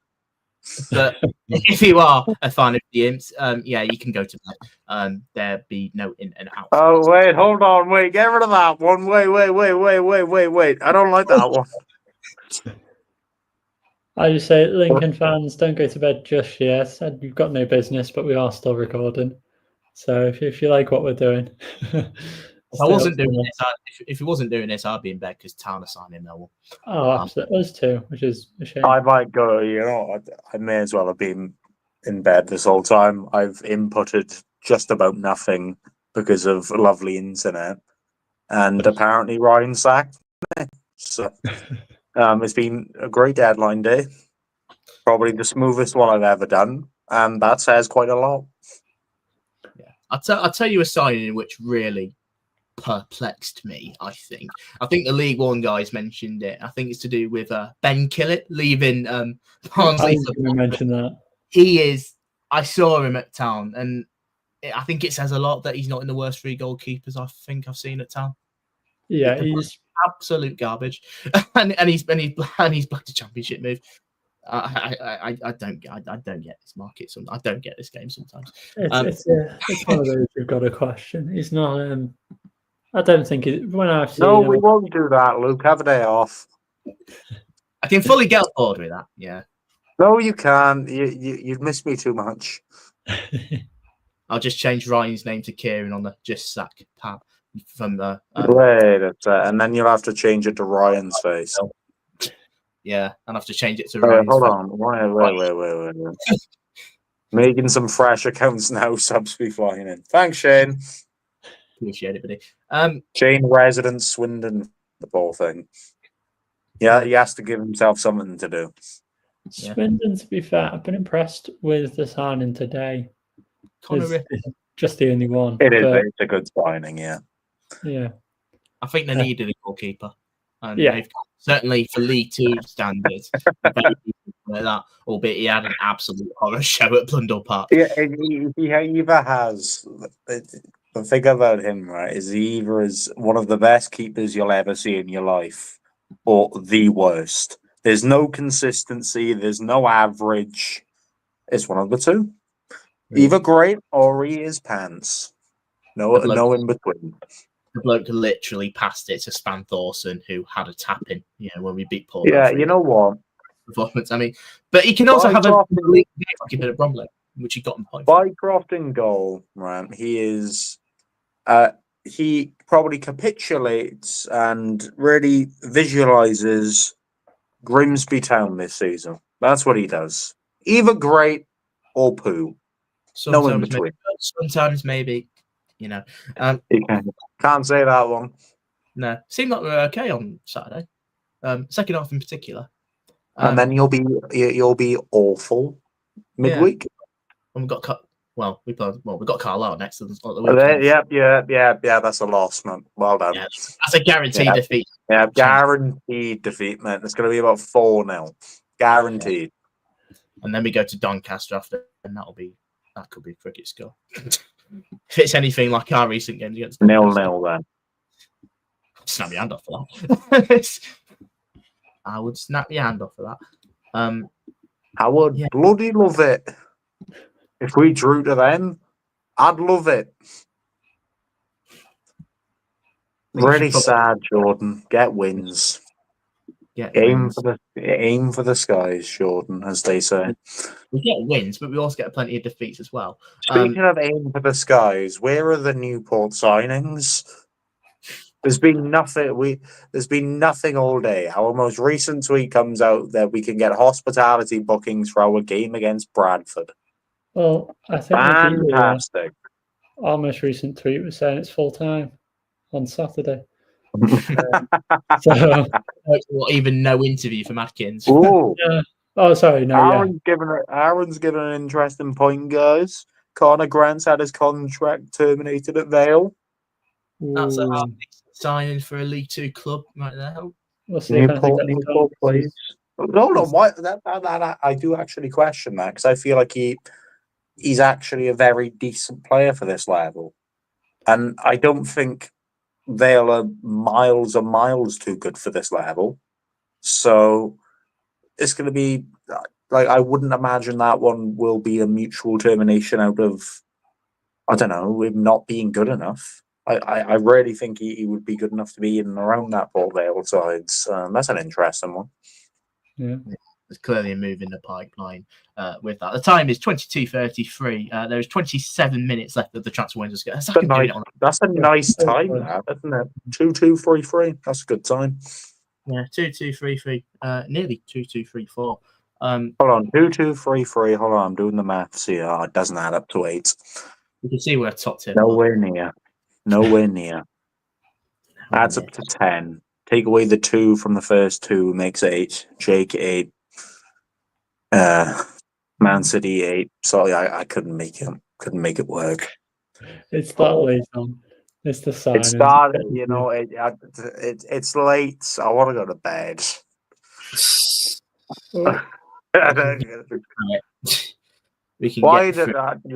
Could we make this also a point? Could we put this out there? Why would you ever make deadline day on the 3rd of February? I understand it's not to get in front of any match days, but the 3rd of February is such an ugly day to end the transfer window. It feels so wrong. I agree. A Monday as well. Ugh. Not a Monday. Is it Monday? It is Monday. It is Monday, yeah. Oh my god, it's Monday. Wow. I'll play tomorrow, in which I'll be watching. Oh no! Wait. It is Monday, mate. Looking at a couple seeing of Aaron's column there, that's made me quiver with fear, given the fact I can barely pronounce my own name. What's that, Jack? A couple of additions. I'm not sure when they came in. Eli Junior Croupier, I think it is. 18-year-old French youth international. He's joined Bournemouth from a League 2 side. He's gone back to them on a loan deal to the rest of the season. Joel Lindala is gone. Looks like he's signing for Nottingham Forest after from PSG. It's PSV, sorry, I think. Malachi Boateng has signed the midfielder for Plymouth Argyle on a 3.5-year deal from Scottish side Hearts. And then Miles Roberts joins Bristol Rovers on loan from Watford till the end of the season. In the chat, if he's watching.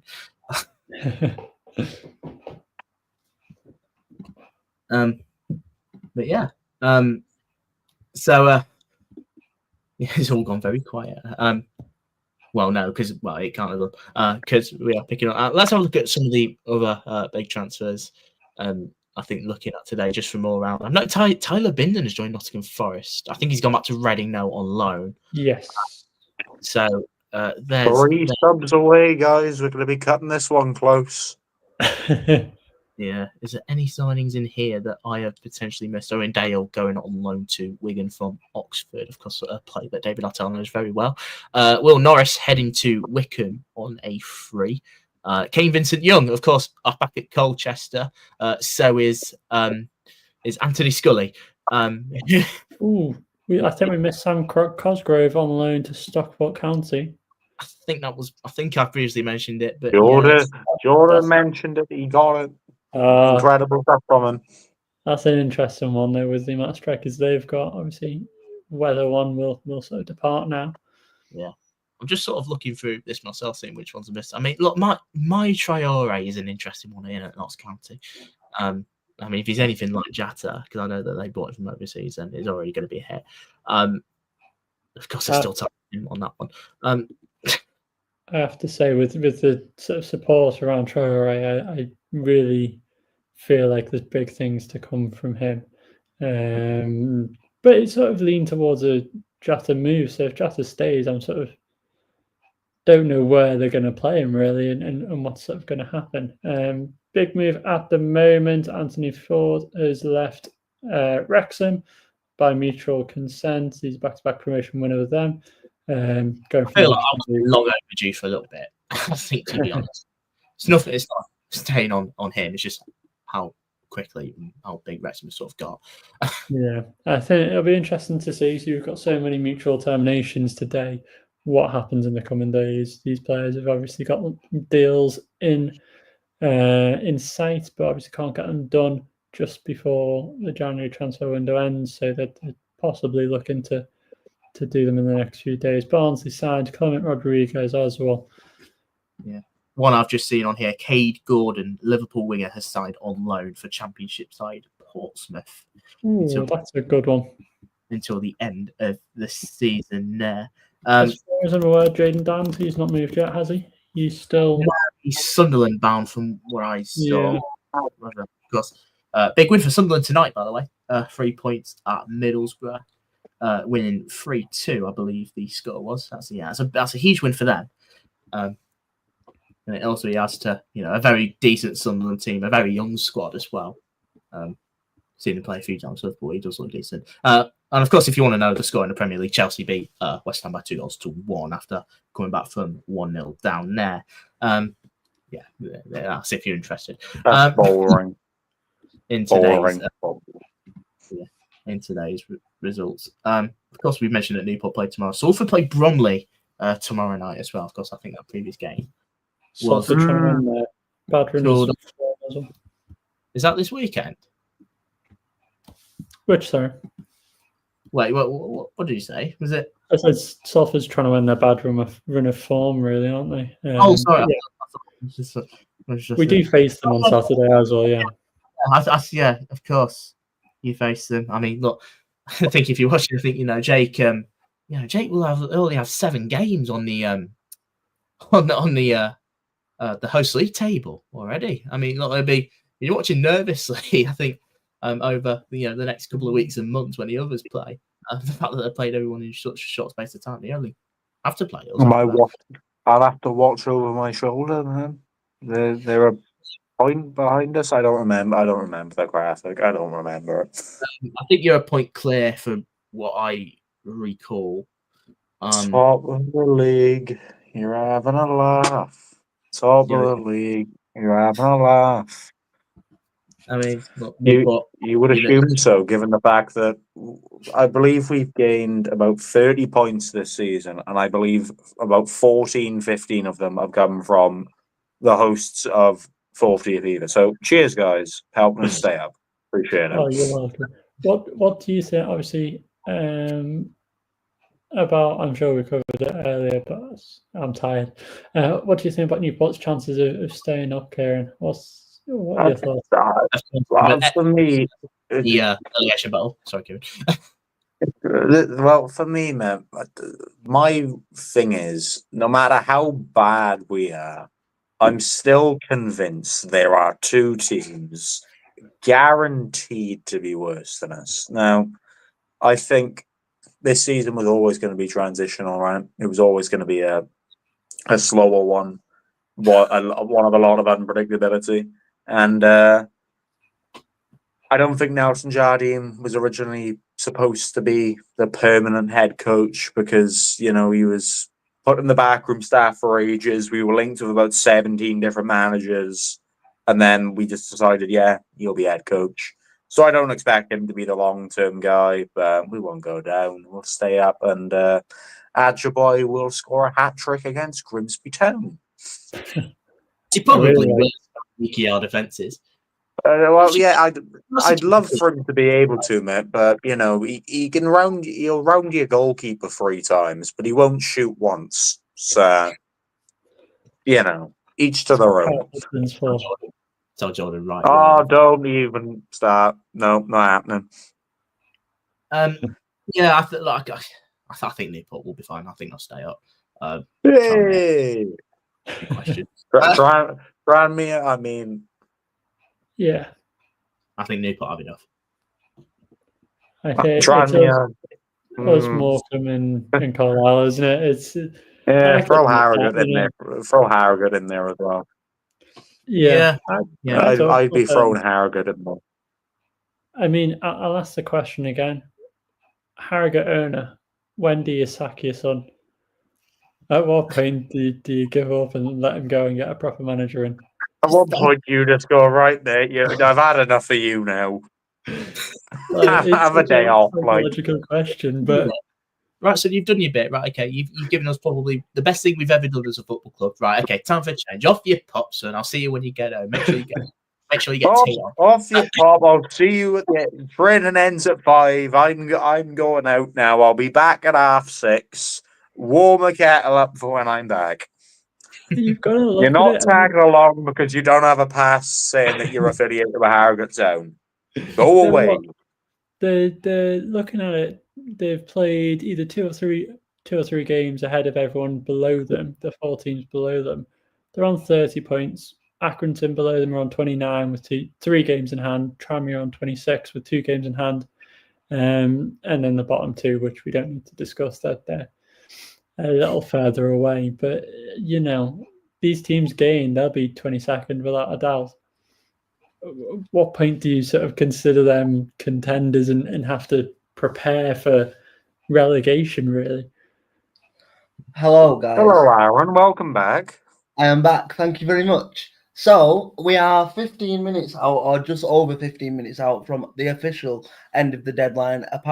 Although I think it's worth saying that I'm sure a few clubs will have them dreaded deal sheets in, which give them an extra 2 hours extension. But don't worry, we're not doing a live stream till 1 a.m. in the morning. At least I don't think that's a plan.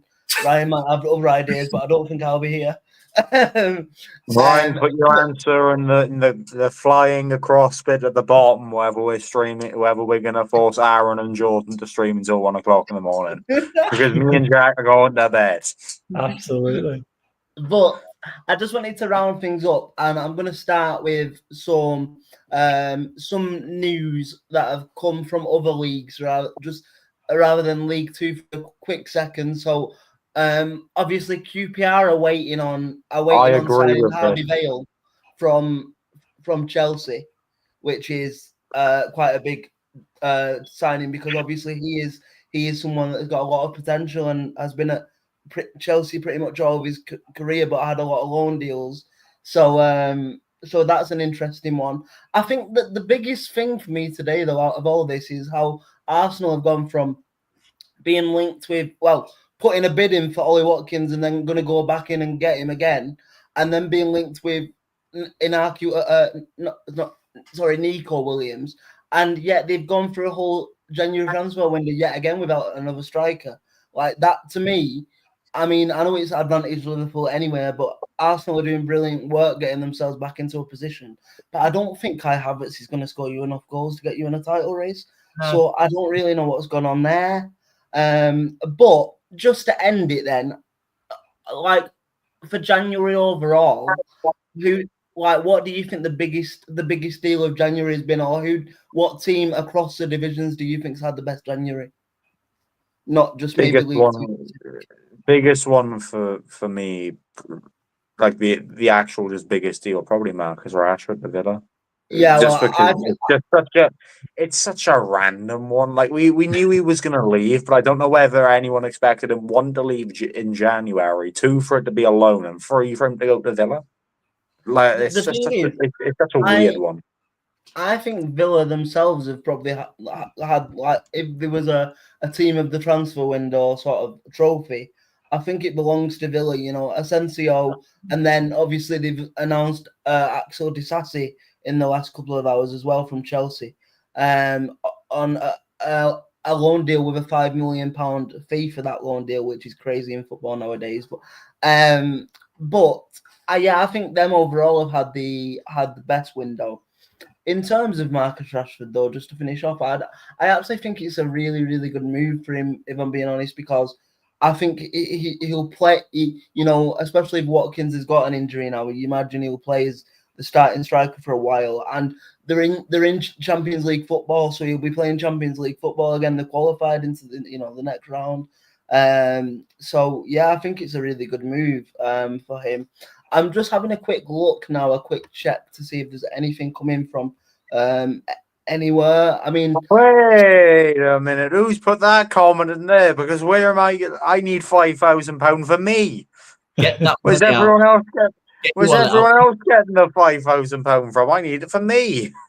Stockport have done the classic. They're not done yet. There's a player coming in at Stockport County. I'm going to bed just yet. Oh well. You've got one county you aren't done yet. You've got another one who haven't bloody started. The dial up in Newport must be running slow today. But yeah, I think it's been. You know what? It feels like a lot more of a busier January than in previous, maybe in the last couple of years. To me, does it feel like that for you boys? It definitely feels like it's been a more active, like January countrywide. Yeah, I could probably get with that, especially with some of the clubs. The deadline day was more fun from a Newport perspective. Yeah. It hasn't been fun for about 5 years. Yeah. If anything, it's just been sad. Yeah, I mean, look, Villa have been pretty busy. Man City been pretty busy. A lot of money being splashed there with another one due to come in. They bore me so much. Man City really get on my nerves. Oh, we're 4th in the Premier League. Sheikh Mansour, give me 500 more million to spend in January. Grow up. To be Have fair, a day off. Yesterday, I think just sort of reaffirmed in my mind how much of a bit of a weird club Arsenal are. Yeah, there's plenty of reasons for that. But what do you mean? Do you mean with the whole City shenanigans? Just generally, like just their fans. It's a strange club. That's about it. Yeah, no reason really. I think I might have told you some of you guys on here, but I've got a completely like well, it is kind of justifiable. I've got a little bit of a soft spot for Arsenal because the first non-Oldham Athletic player that I fell in love with that I watched and I thought, Jesus, was Jack Wilshere as a 19-year-old tearing up the new camp. That was the first time I'd ever gone and I thought, wow, what a player. And from that moment onwards, I kind of followed his career and followed Arsenal in the subsequent years. I think the whole thing yesterday was blown a little bit out of proportion, to be honest, if I'm being completely honest. I think the pundits like to make it into this big, massive, disrespectful thing. Do you know what I mean? Like City were giving it the large at the Etihad. Yes, they've won 4 on the spin. Yes, they probably can do it. But Haaland throwing the ball at Gabriel, and then obviously Gabriel saying whatever he said back to Haaland yesterday, and then Lewis Skelly doing the Haaland celebration. I thought that was iconic. I know he's only a young lad, but I thought that was brilliant. I'm not going to lie. I think we need to see more of that in football nowadays because I think I think there's too much respect sometimes in football, and especially big games and derby games. You see, like I'm obviously we live in 2025. You know, like the players are friends with each other off the field. I'm not saying that, but like, you know what I mean? There should be more needle in the big games, in my personal opinion. You know, when you see these, I don't know whether they're social media posts like the whole Arsenal thing and whatnot, or whether it's on the pitch and they're saying, "Oh, it's too much," you know, gone too far, blah blah blah. It happens every week in League Two. It's fantastic. Like, I think I've seen during this season, I think I've seen 7 separate instances where I've seen opposition players winding our fans up, celebrating in front of our fans, near enough booting each other. Like, it happens all the time in the lower leagues. It's just now in the Premier League and whatnot, they're just so protected. So they're like, "Oh, I don't want to get hurt. We're best pals. It's all sound."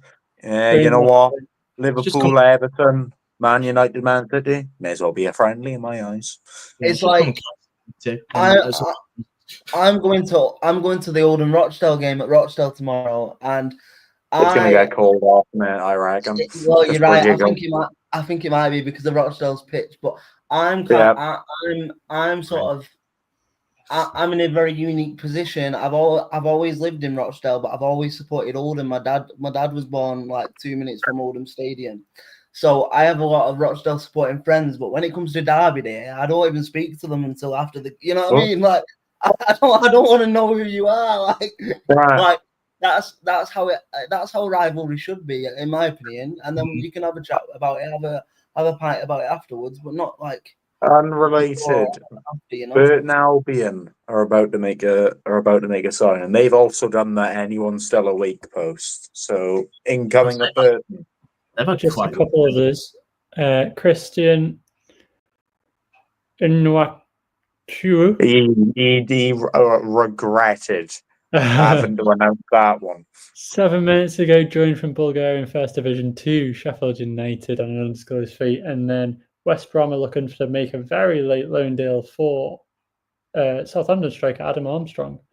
Ooh. That'll be an interesting piece of business in the Championship at the moment. Zach Mitchell.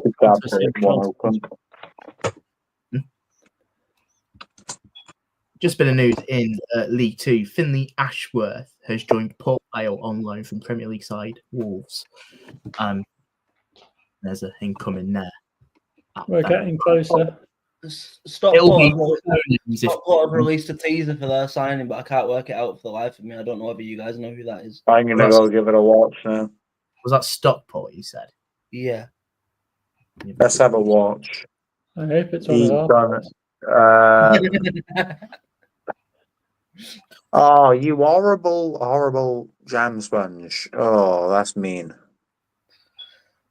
Are you still looking forward Josh Hawks? Or not? Oh, I think, yeah. I wouldn't be surprised if Josh Hawks went to Oldham. I wouldn't be surprised if anyone went to Oldham. It's been something that's been popping along. Usually you look into the comments on these teaser posts and like somebody will say who the name is, right? Because I don't have a bloody clue who that is on Stockport. I've seen somebody say Paddy Madden, but where else have we got here?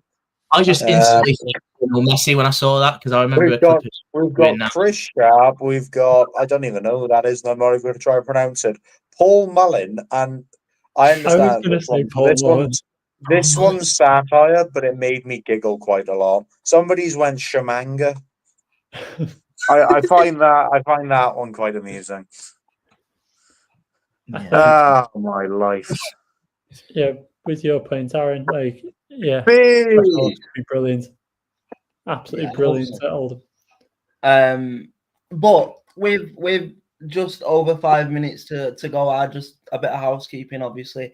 It's our second deadline day live stream as the company, and I've really enjoyed it. Obviously, I've been doing a lot backstage to try and keep us up to date, but I just wanted to thank you guys for the hard work that you've put in over the last hour and a half, 2 hours. It's been a great listen, a great watch. I also want to thank The League One Lowdown lads for holding the fort down for the first 2 hours. I thought their half of the show was amazing.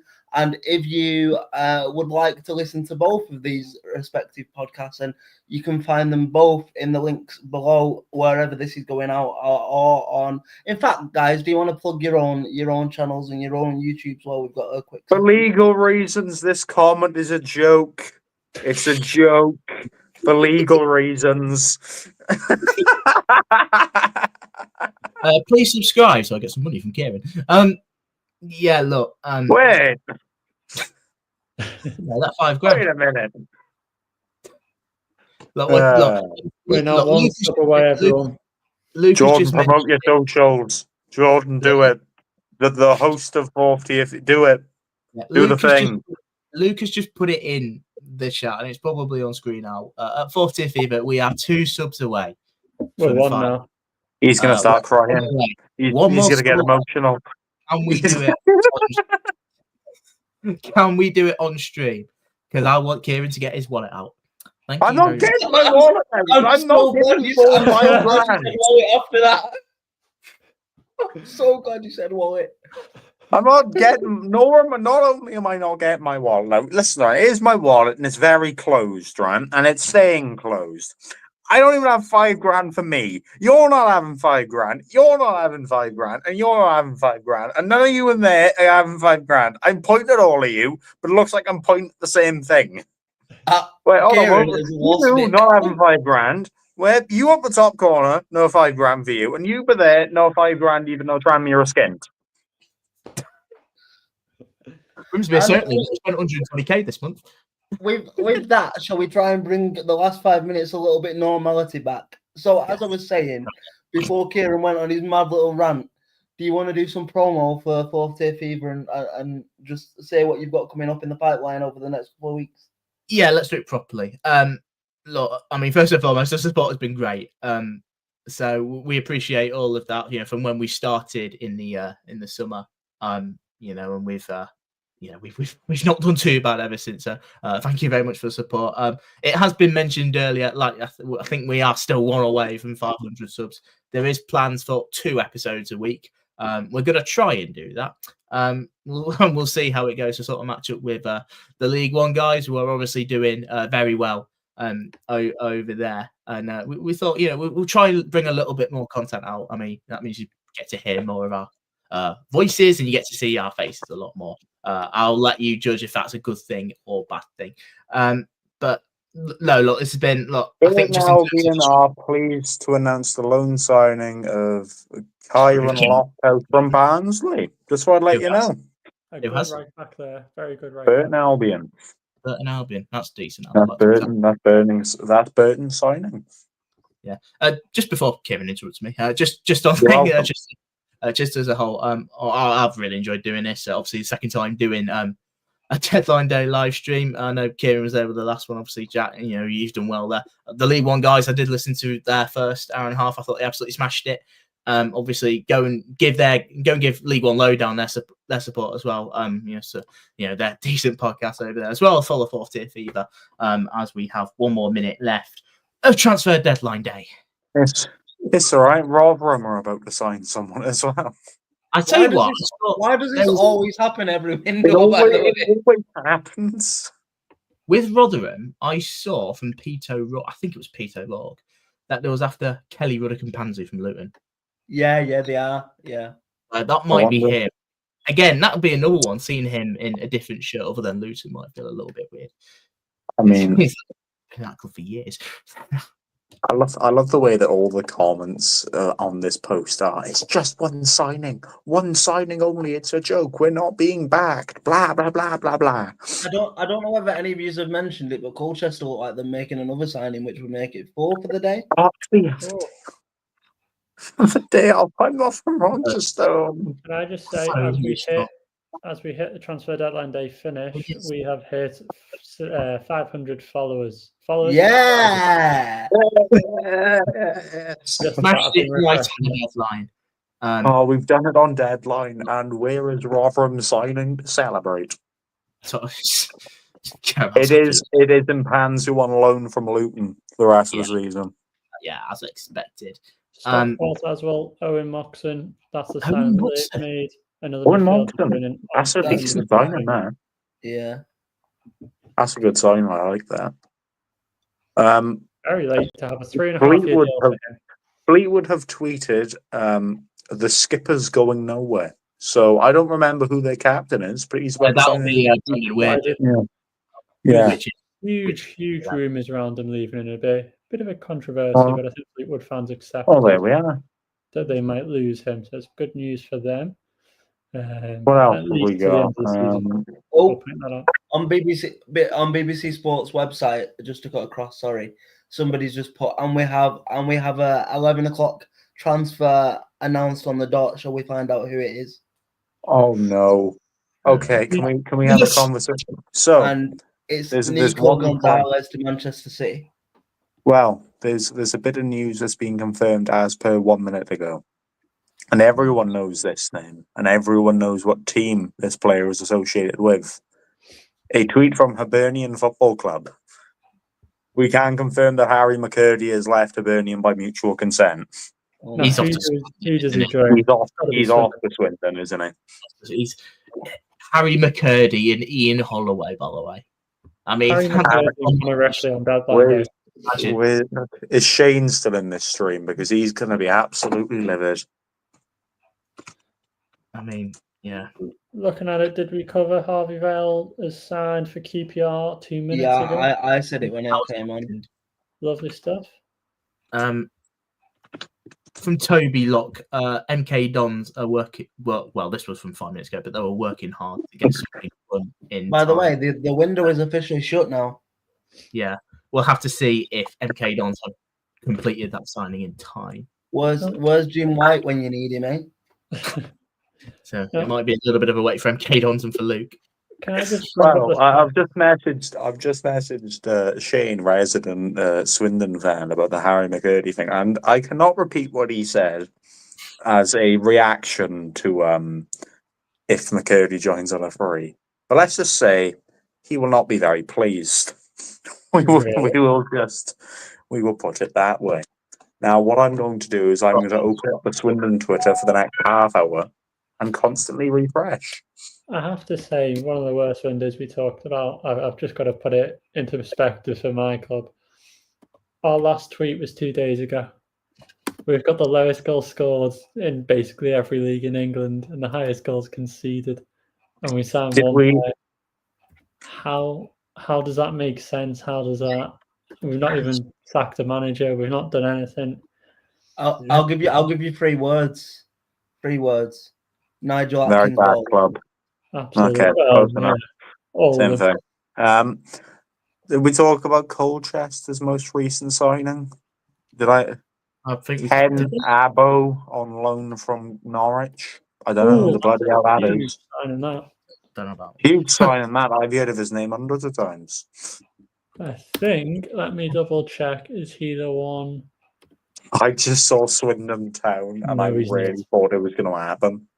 I was scrolling through my Twitter and Swindon popped up. It was just from Connor Ripley's message and whatnot, but I really thought for a second. Look, I'm just disappointed. It's another transfer window and we haven't signed Vogel. We're not very good. The hopes that we've got in League 2 are all the poor teams at the moment, isn't it, really? Who's just tweeted on the Ball Fever account, McCurdy released by Hibs? Who's just tweeted that? That wasn't me. I wonder. It can. It might have been him. It might have been him. But I think, obviously, deadline date is over now, but you're not going to be looking at the end of any transfers. You've got so many players without clubs who've left clubs. Harry McCurdy being the latest. It's worth noticing as well. Obviously, different leagues have different deadlines. So I unfortunately support a team in the National League, and we don't really have we don't have a deadline in our division, unfortunately. But we can still sign players on loan from the AFL up until I think it's the end of March.